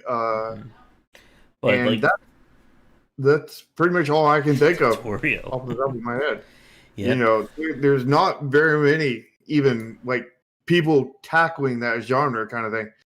Because number one, Factorio did it. As far as I know first. I mean, there could have been technically somebody before them that we're not aware of. But they did it so right and so good and so in depth, and they've been around forever. Yeah. They were around before Steam even existed, kind of thing. And again, that's another part about this is the name and the clout of the company itself. But some companies, they can put their game on for like 15% off or 10% off, and that may be enough to get a lot of people interested in that game because of the pedigree of that developer. Other cases, you could have somebody put your game on like 70% off, and people will still go, nah, I don't really want to play this game. Yeah. And, I mean, pedigree is definitely part of it. Having a reputation is also another one. Like, which you really can't do until you do your second game. Yep. Because, like, what you do in your first game, sales wise, definitely will impact what people think about you in your second and your third and whatnot. And those two will impact your third. Like when I did, when I was selling Chromasia and everything, the word of the day, what happened is I did, a few, like I started off with like a 15% sale on day one. And then I think it was a 15% sale on the next holiday. And I think I did I think it was 25% off because I was super desperate for the Halloween sale. And I think only one person bought it during the Halloween sale. And at that point, we had sold like 27 copies. And then that was the last planned sale. And, that was the end kind of thing. And there was no more sales before we had to basically remove it from Steam. So, I was like, okay, we're removing from Steam. And then everybody came out of the woodwork begging for like a 90% off discount and whatnot. I was like, no, I mean, this is it. If you want it, get it. If you don't want it, don't get it. Yep. And we sold instantly overnight 100 copies at full price. Yeah. And like we said, like at the start here, a lot of what we're talking about in this section, or for our topic today, is going to be very anecdotal and very hypothetical, because there is no one shot or one magic guide to this kind of stuff. That's pretty much our tagline for every one of our discussions that we have.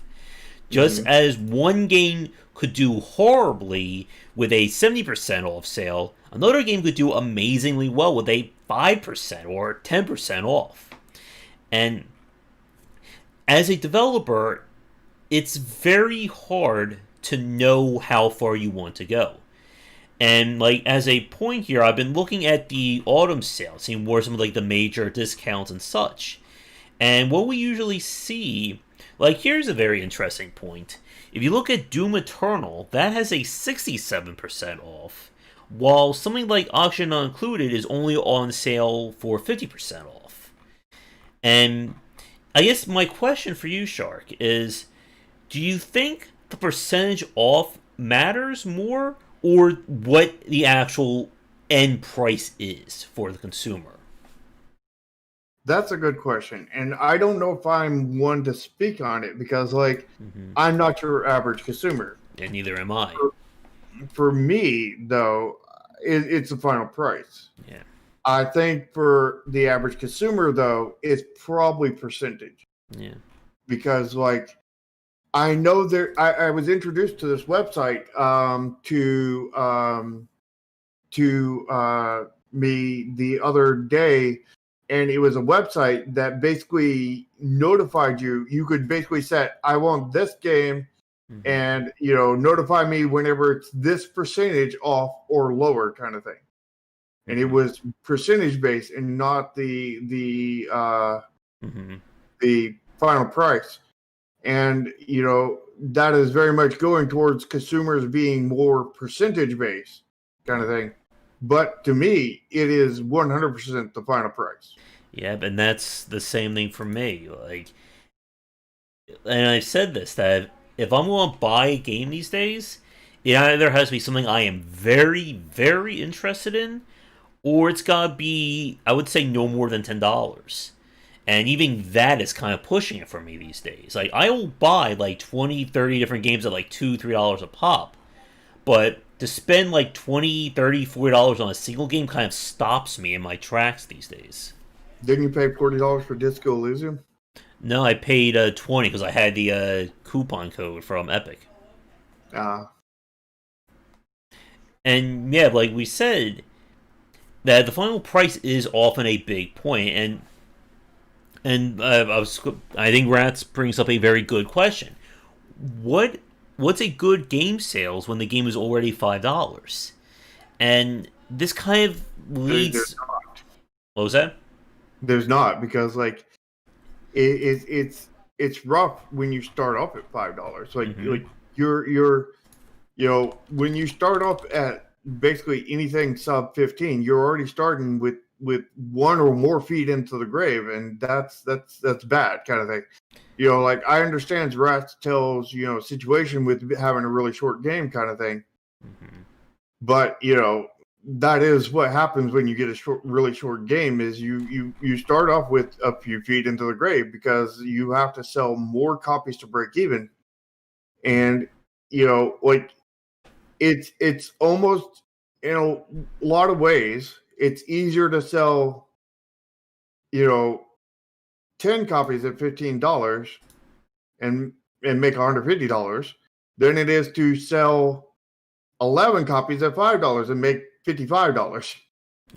It's almost harder to get that sell than it is to get the dollar amount.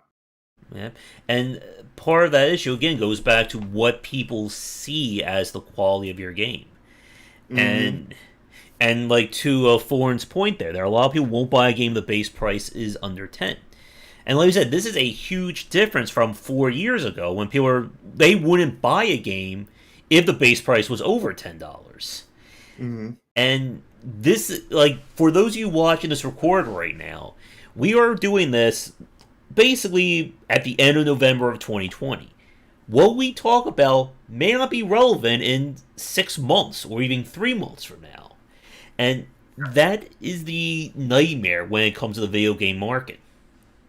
Yeah, you have to be up and aware on all of these things. And if you see a trend, by the time you see it, it's probably too late to act on it. Yeah. Like everybody's seeing Cyberpunk here, there, everywhere. It was too late to work on a Cyberpunk game like a year or two ago. Now, if you were already working on a game, 2.5, 3 years ago kind of thing, then you may be good. You may not be good. It really depends on your game specifically and when you can actually release kind of thing. It's very, very hard. And it's a very hard market to get into. You have to really be in the know if you want to succeed. And being in the know does not mean jumping on a trend the second it comes out. You're right. Being in the know is once you see a trend, you avoid it like a plague because you know that, unless you're already making a game in that thing, unless you're already in the progress, you need to avoid it like a plague because you know that you're likely going to fail if you try to follow that trend.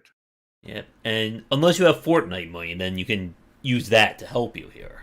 Yeah, we're not focusing on Fortnite money, people. And to Mr. Game in Chat's comment about sales and free-to-play games, Nikita and Foreign kind of, I think, answer what I was going to say, that there's a difference between selling content in a free-to-play game versus selling a new game or selling a game to a new consumer. Oh, yeah, that's totally different. Perfect. Yeah.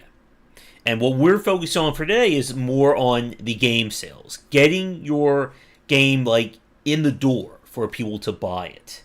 But, free-to-play content, that could be its own topic for a future talk. Yeah. Although if we have enough time today, which I doubt we will, we might hit on that. Yeah, we'll see. But I have about maybe another 30, 40 minutes, so we'll see how things go. Probably means most likely absolutely not. Yeah.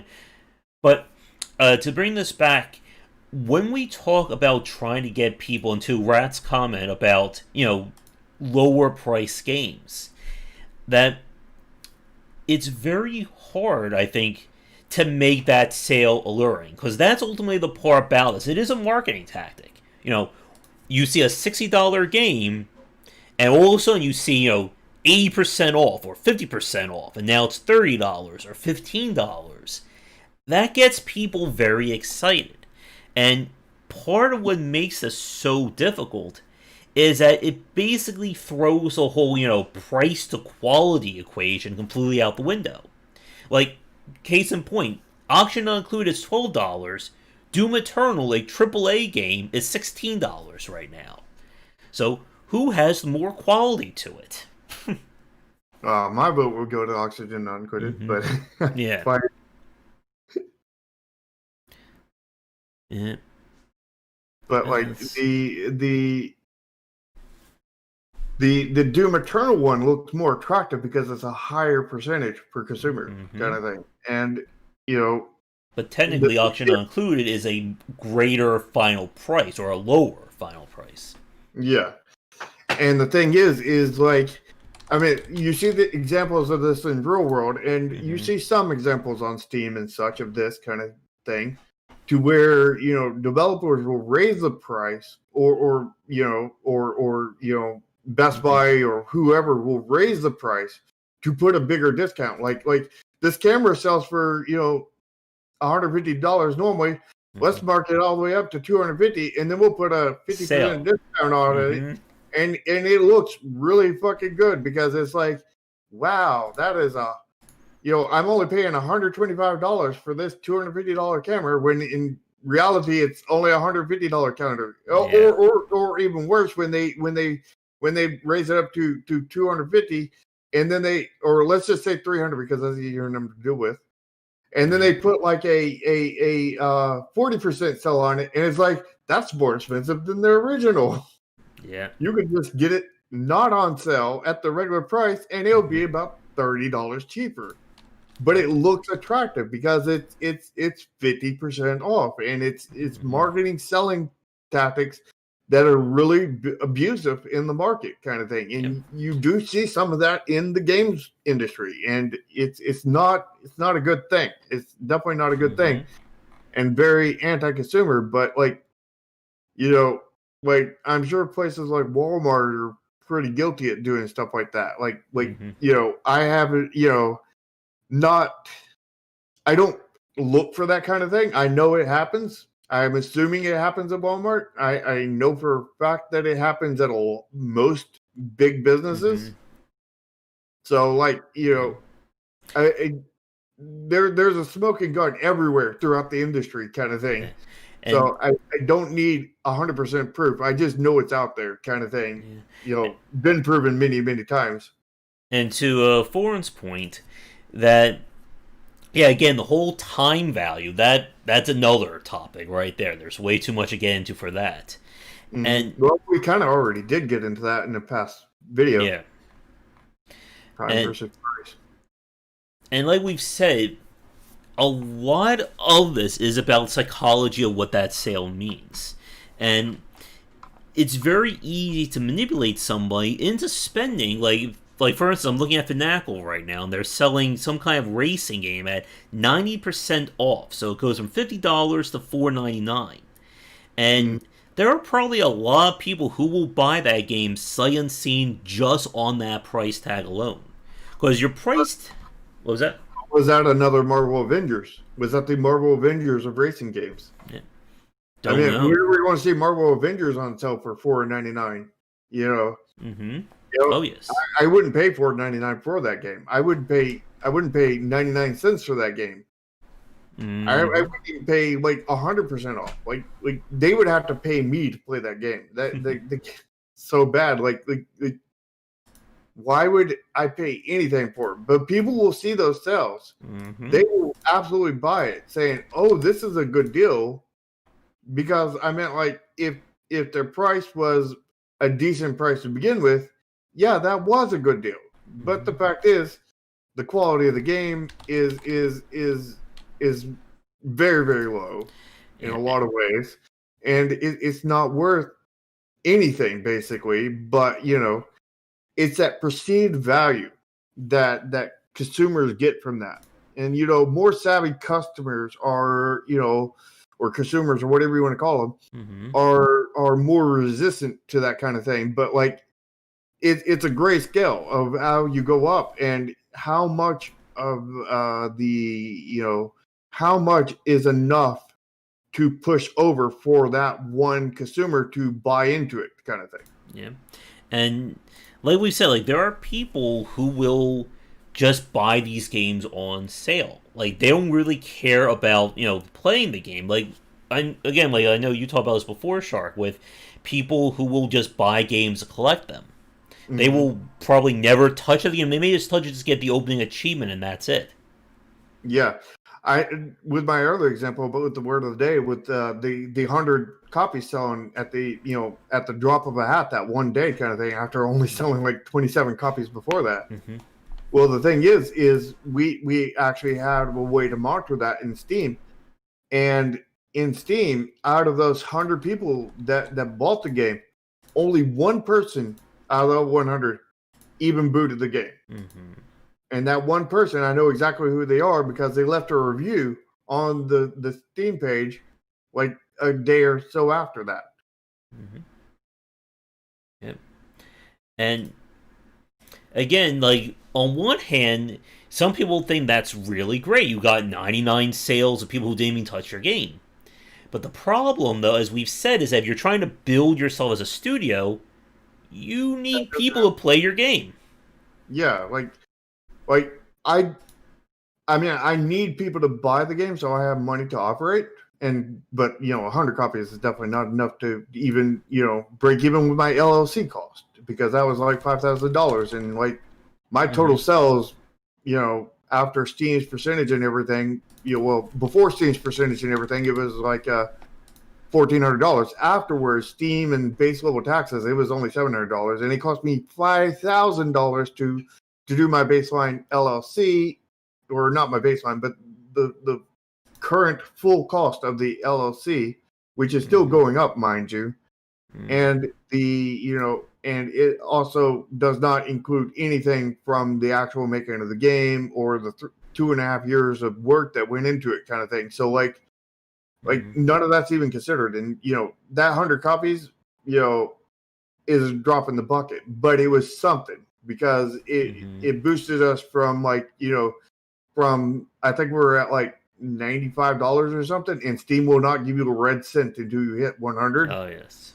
All the way up to like in payout, not in gross. So you have to hit like 200-ish in gross, and and we that kicked us over that, so we could get the actual $100-ish that we had gotten from people who actually played the game, and we could get we got $700-ish total, which again is a drop in the bucket, but at least it was a drop, which had I not got those sales, it wouldn't have been a drop. But the point is while that helps me keep open and everything when sales are high enough, that I don't want to put out games just to make money. Like that is by far that is a have to thing, not a want.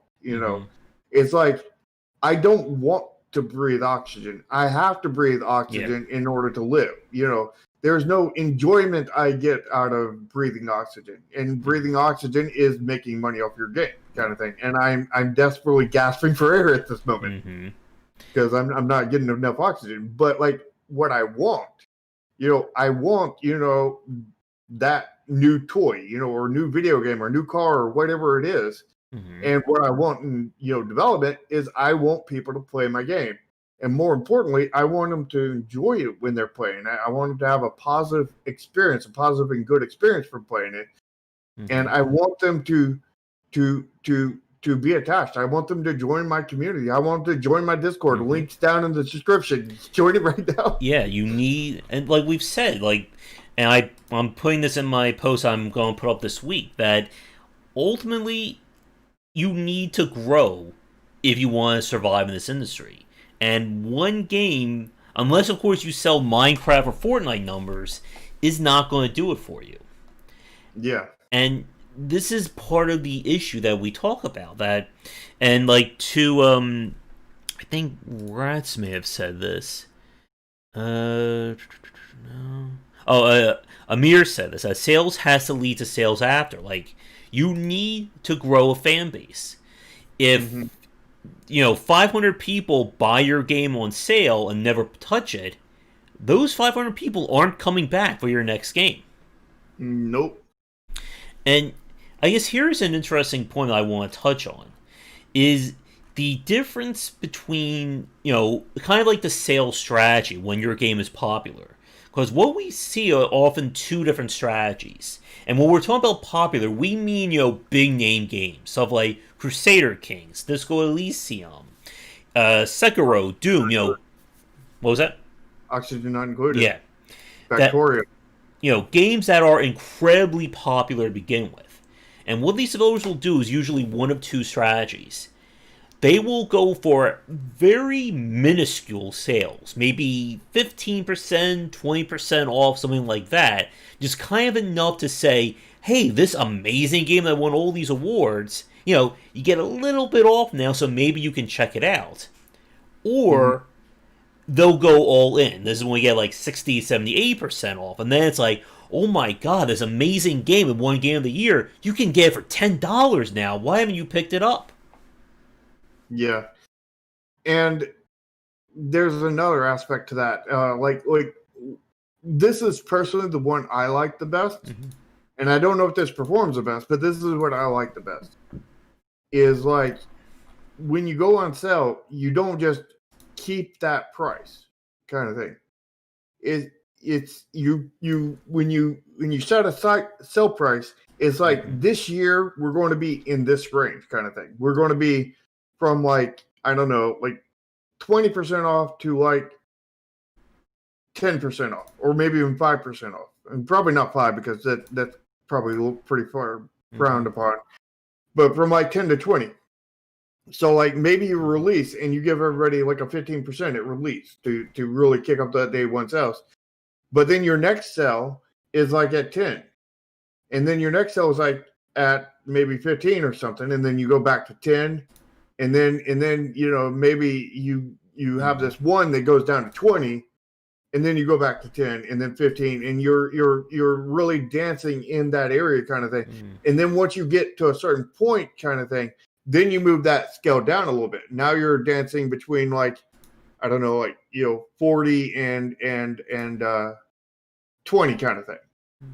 And then as time goes on, you keep on moving that scale kind of thing until you get kind of to the final scale kind of thing. Yeah. And again, you're not really, like mistreating consumers, because they are in, they're just going to be a few cents different. 5%, difference on a $15 game. What is 5% of that? That's what? Let me break out my calculator real quick. And while Shark's doing that, again, we need to stress one very important point. Whatever is the lowest price or the lowest amount that your game drops to, that is the benchmark that your game will be judged by in the future. And you, like we said, you have to be very mindful of that. Because if you, let's say you have an 80% off sale in your game, and it didn't do well, and you want to have another sale, people aren't going to remember that your game was 80% off once. And they will be very pissed if you say, well, now it's only 20% off.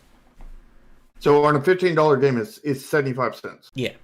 So, like you'd be plus minus, 75 cents. So like one sale, you'd be like, I don't know, 75 times 3. Another one, you'd be 75 times 2. Another one, you'd be 75 times 4 kind of thing. Yeah. And that's not really that much of a difference. But like that, I feel like that variance in there, one of Josh's favorite words, makes it where it doesn't feel static. And it's not like, you're going to get less sales at the 10%, but you're still potentially going to get sales there as long as your game's actually selling kind of thing. Yeah. And in that you're getting the more price conscientious, that is, more price conscious and less, like focused on gotta play it now kind of thing, to jump on, wait till the deeper ones, and you're getting the ones that really want it sooner and just want a discount to buy it sooner at a higher price kind of thing. Yeah. But it's not that much. It's just a few cents here and there.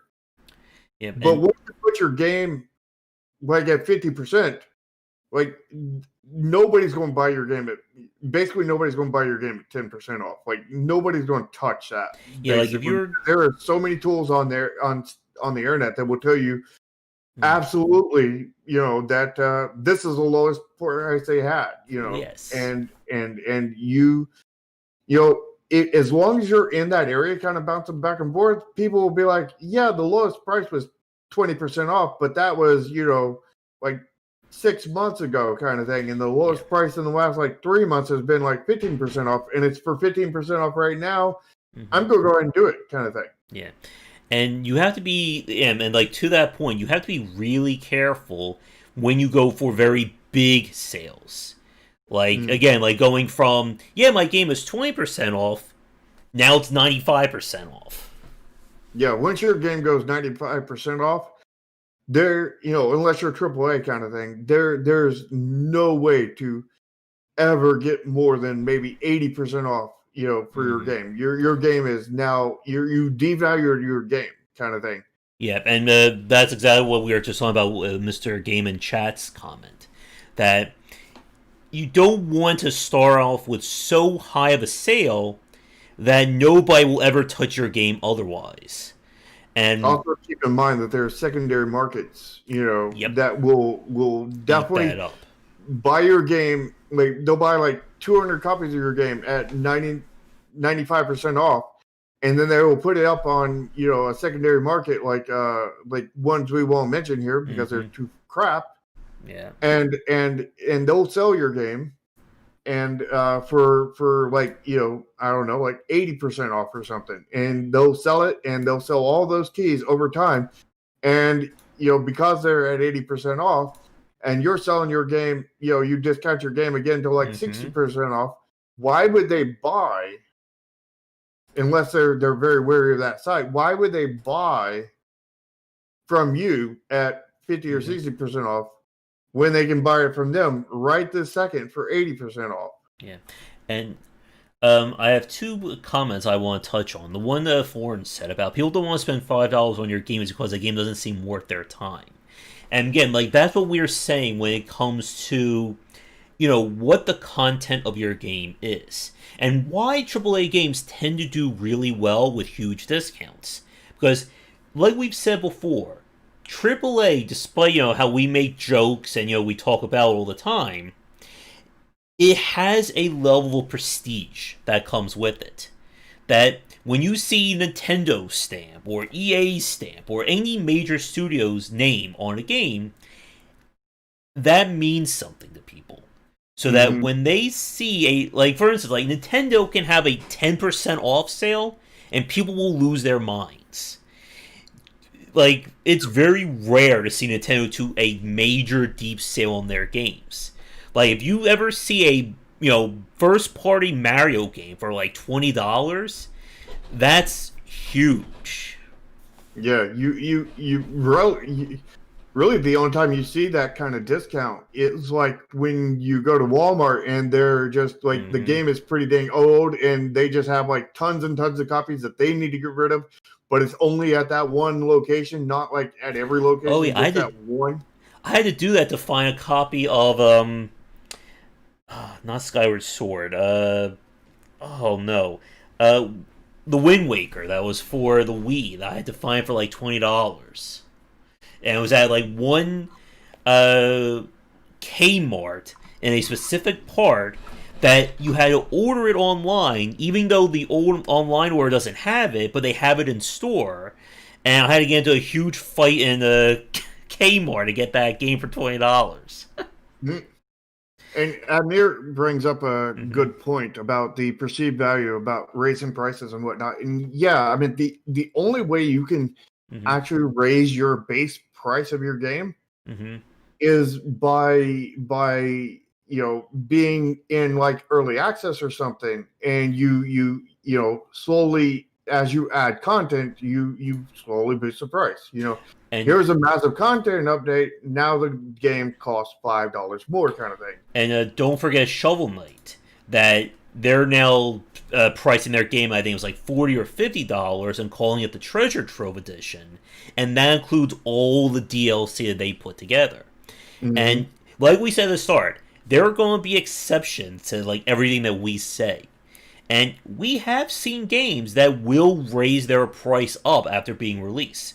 Either A, because it goes from early access to full retail, or that there's enough content that has been added to this game to kind of justify lumping it all together, calling it, you know, the Year 1 edition, the special edition, whatever you want to say it, and charging maybe $10, $15 more, but you get maybe $30 to $40 of DLC for free alongside it. Yeah. And, you know, the thing is that even if you raise your price, you there's very limited stuff you can do with the percentage. You still have to kind of play to the same rules with the percentage, because like you may be now, you know, gone from a, you know, you may have been selling your game for 80% off all this time at $15, and now you're raised the value up to $20. You pretty much still going to have to sell your game for 80% off. Just, you know, 80% of 20 is higher than 80% of you know, 15. You know, that's, again, you know, none of this is a 100% rule. You know, but these are rules in generality, kind of thing, and these are, I guess you'd call them guidelines, not, you know, which is pretty much what we do on this channel, because like we're there's always exceptions to everything. Yeah. What we're trying to break down is essentially ways to mitigate, the risks of any kind of decision that you make. Mm-hmm. And we're using examples that we've seen to kind of help you weed out, what choice you want to do. And exactly. There's one other point we haven't touched on yet that I think we need to with this discussion. And that is what? Thank you, Rat's Tail. Yeah, we have an anti-Spelunky, anti-Fortnite chat. Well, let's get a Jack in on that one too. But one point that we didn't touch on yet that we need to bring up is what happens when you're the odd man out.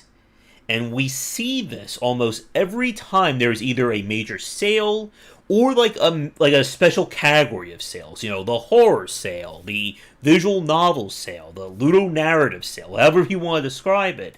That there will always be a few games that stick out like a sore thumb because there is no sale to them. And this is something you have to, and this is again part of the importance of reading the market. That if there is a massive sale going on and all your contemporaries, all your peers are on sale, you have to kind of weigh the benefits and negatives of putting your game on sale, even if you just released it a short time ago. Mm-hmm. And that's a tough one. I honestly don't even know what to even recommend for developers on that point because it's a real crapshoot. Yep. It is a real crapshoot, and I mean, it's a damned if you do, damned if you don't kind of position, I think. Yeah, like if I had just released my game, mm-hmm. Let me think about this. What would I personally do if I had just released my game and we're talking about a month later? Yep. A month later, 30 days later, comes a Steam sale or whatever, and on my specific genre or something like that. Mm-hmm. We're not just talking about general Steam sales. We're talking about like I made a tactical RPG and this is a sale on all tactical RPGs, or a strategy game or anything like that. Yeah. So what I would do is, let's say I launched, and when I launched with a 15% discount to really encourage people, mm-hmm. Early buyers to get in there for the cheaper price kind of thing. That was my strategy. Mm-hmm. Well, when we go to the sale, I would definitely not want to look like the odd man out because that would look pretty bad on me. And people would be like, mm-hmm. why in the hell is this game not for sale in the sales category? Exactly. The one that the nail that stands out gets hammered kind of thing. Mm-hmm. So I would probably go. I would also not want to undervalue the deal that the first people got. When they got their deal for 15% off, kind of thing, right at the beginning. Piss them off. At the same time, I would also not want to go with 5% because that makes me look extremely cheap and bad. Yeah. So I would go somewhere around 10%. I would, if there was some kind of number or pun or something that was like 11% or 12% or something, go with that. But like say your game is called, I don't know, 12 Ways to Die on Christmas Day. The 12 days to die on Christmas or something like that. Mm-hmm. Then I would probably go to like 12% off. But if there was no pun or something creative that you could do that really would make you stand out in that way, I would go 10% off. Mm-hmm. And leave it at that. It's worse than the reward that you gave for people to come and buy it on week one. Mm-hmm. And it's better, and you're not the odd nail that stands out, and you don't look cheap from the 5%. And really, that is a really heavy analysis on that one particular game. And your game, every game is very, very different. So you have to evaluate mm-hmm. every one of them as a case by case basis. And there is no general expression that can be told, oh, just go with this percentage kind of thing. There is nothing. There's no your game is this age, go at this percentage. Your game has been on this many sales, you can go at this percentage. It is, you have to evaluate all these factors and evaluate based off of that. And even when you do these evaluations, like I knew that based off the evaluation that I did not want to go, below 15, below, I didn't want to go single digits because, it seemed cheap unless there was a specific pun that you could go off of, kind of thing. Yeah, and again, that's part of the psychology that goes on with these sales. Mm-hmm.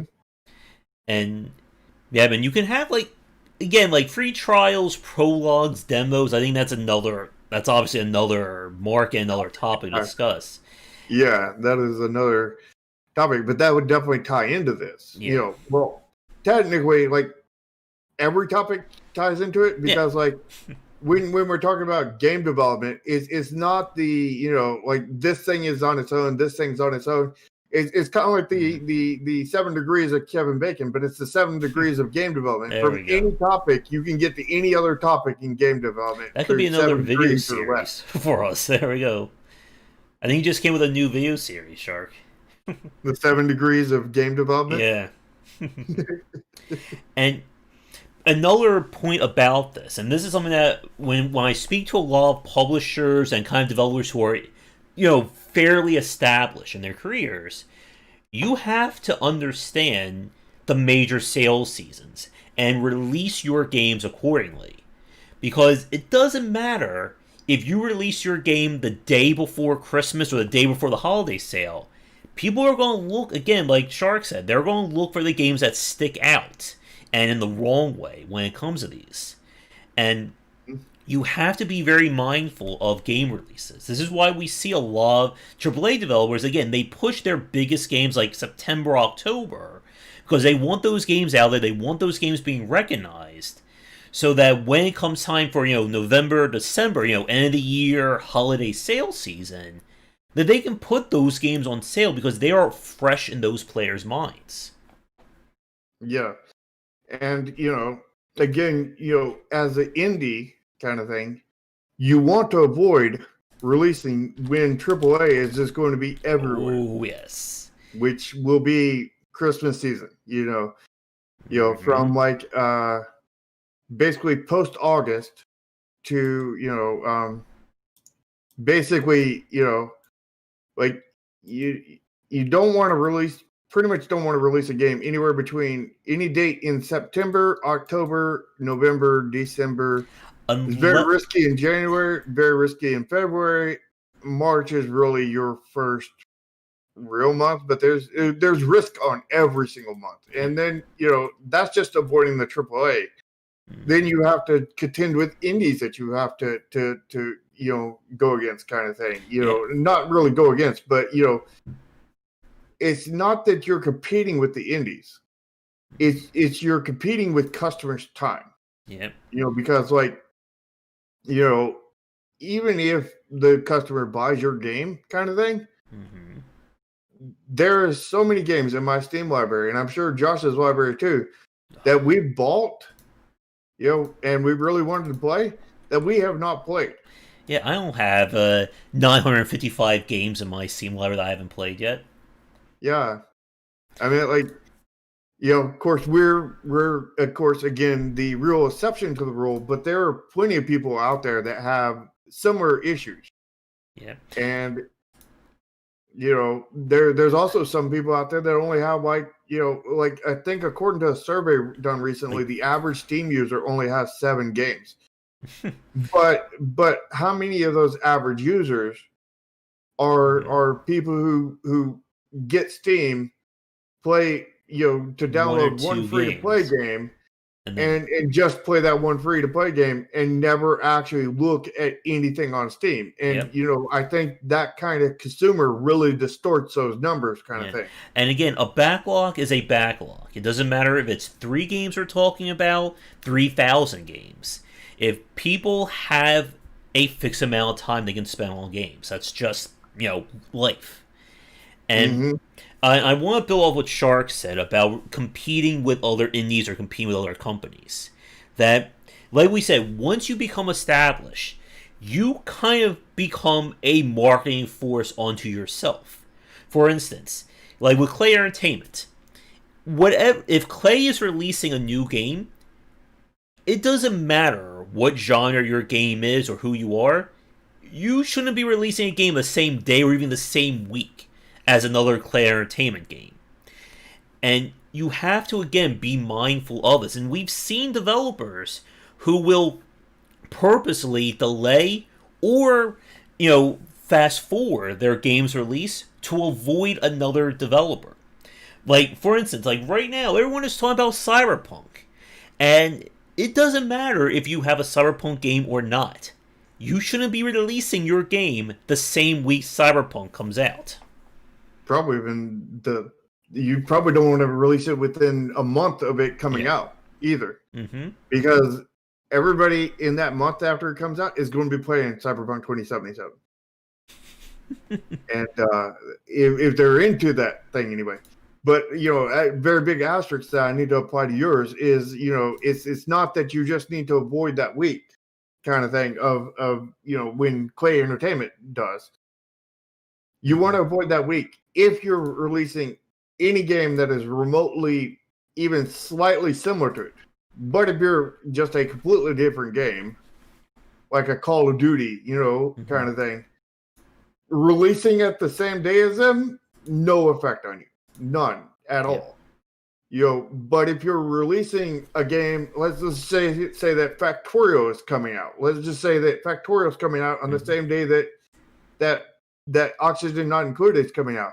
That's a very bad day. That is a very bad day for both of them because, or let's just say that Mindustry, a smaller game, is coming out at the same day that Oxygen Not Included come out. That is a very bad day for Mindustry kind of thing. Yeah. But they're very, very different gameplay loops and everything. They're very, very different games. They're close enough, which is not very close, but they're close enough that there's a significant consumer overlap between the two games. And that's what you need to worry about. Is you're not worried about the technically similar game. You're worried about the consumer overlap because the consumer overlap, they're going to go with the bigger one. Yep. Unless they just buy both. But, that's saying that, hey, where you could have got, let's just say that you were projecting 3,000 sales, right? Or in the first week or in the first day or whatever time period we want to go with. And Clay is, projecting, 300,000 and of those 300,000, there's roughly 2,500 of yours kind of thing also in there. So 300, so like those 300,000 are going to buy the Clay game. 500 are going to buy yours. And then those 2,500, a certain percent of them will also buy your game, but you're going to lose out on a lot of those sales. And then those lost out sales, instead of buying it on day one and boosting yourself in the Steam algorithm, because Steam algorithm is very, very important you have to do really well on your first week. Really, really well. Right? Yeah. You're kind of screwed. Yeah, but like if that's not only going to screw you there, but those consumers are going to be waiting for your game. And at the point when they're waiting now, they're going to be waiting for a sale, which means that, they're going to be waiting for a time when your game is less of a discount than what it was when it released because they had to wait so long. So they have to now get more value out of the wait, so they probably won't touch anything until it gets down to 25% or lower kind of thing. Yep.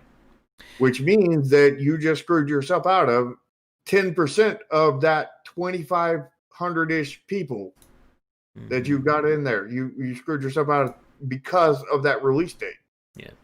And I do have to get going in the next few minutes. So here's my final point for our talk for today.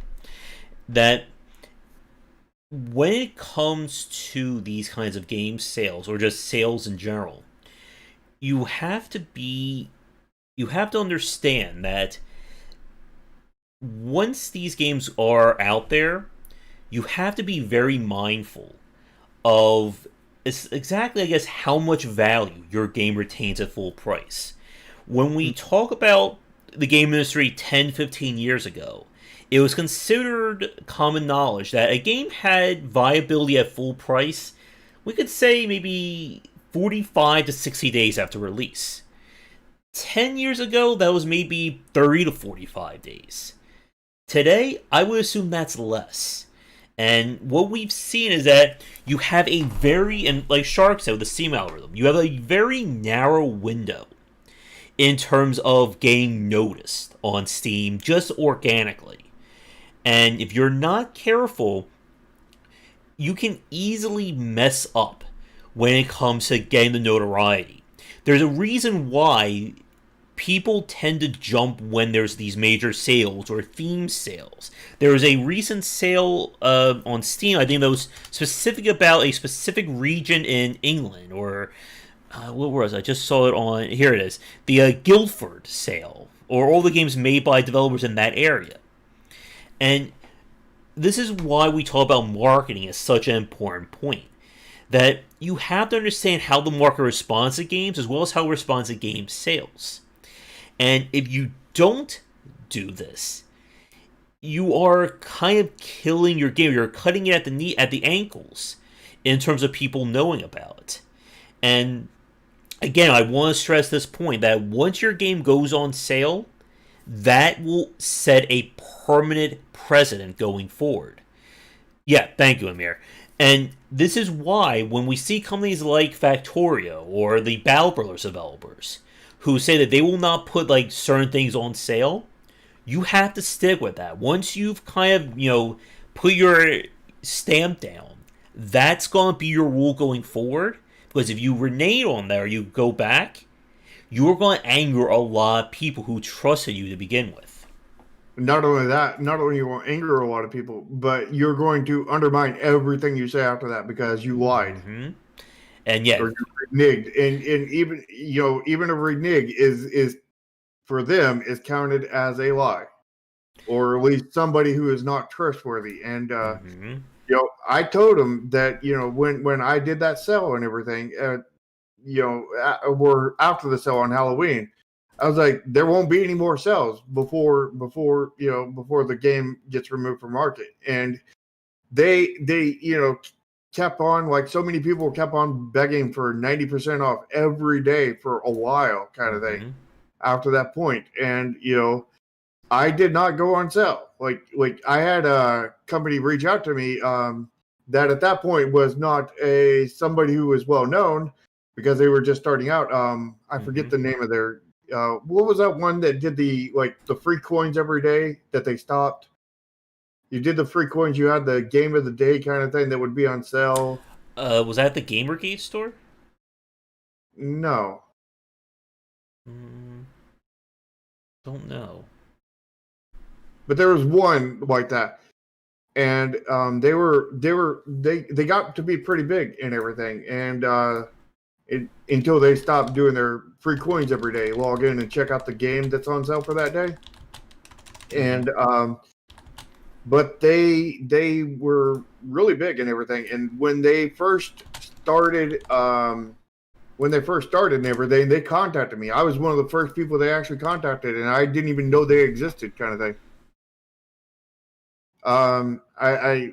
It's already marked off screen. I don't know who said this, but about the multiplayer I'm currently working on, that's Neon Continuum. Yeah, it's Mr. Game. And Discord, link is down below and whatnot. And hopefully we'll be playing it. Probably not, but hopefully this Saturday. But the fact is I did not go on sale again, despite how many people begged me for it and pleaded with me, and did all these things where they were doing reverse marketing trick on me, to where they were like, you could sell like 3 copies at $15, but if you go on sale for 90% off, you could sell 1,000 copies, and when you do the math of that, that's a lot more money. And I'm sitting here looking at my Steam sales page, and I'm like, we've sold 100 copies right now at this point at full price. It's like I can make a lot more off of 100 copies at full price than I can at 1,000 copies at 15% off. Like, even your best case scenario is like worse than what I currently have that I'm looking at here on my sales page. but which definitely helped me stick to that. But like, once you do something, you once you say something, you have to stick to it. I think, with very few exceptions. Like when we had delayed the game like 2 times or 3 times, I can't remember, but we had delayed it, and I told him that when I released the next date, that we would not be changing that date. It would not change. It would be solid. We were not going to do a different release date.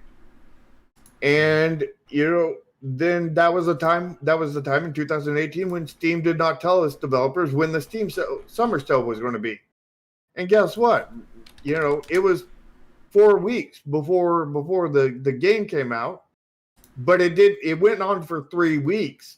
So it didn't end until 1 week before the release date. And I wanted to delay that game so badly, and I needed to, because that really screwed over all of my sales, especially in the first week, which are the most important sales. Mm-hmm.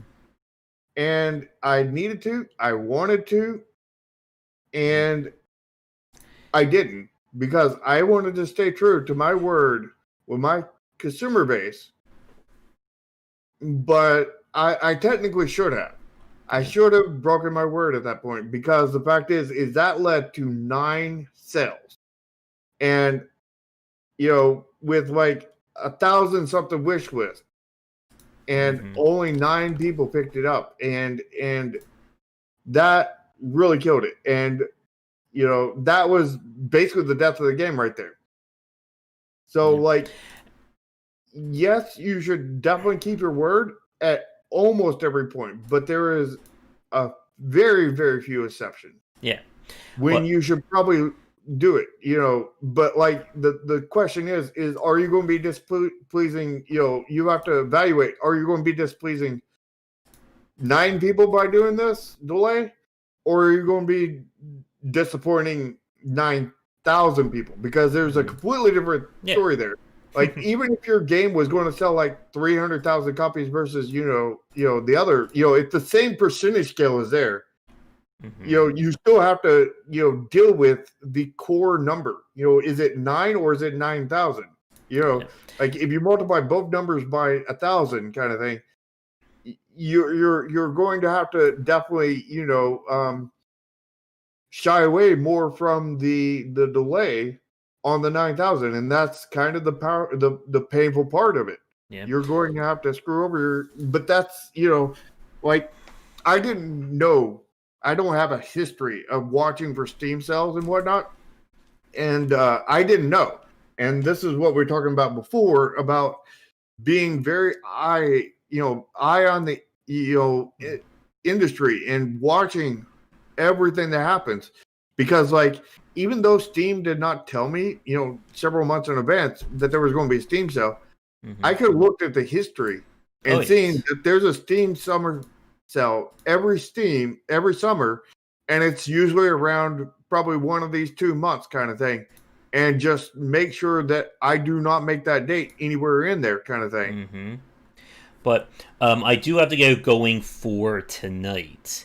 Yeah, and again, there's a lot more we can unpack here, especially talking more about, pricing content to people who've already bought your game in free-to-play, DLC, and so on.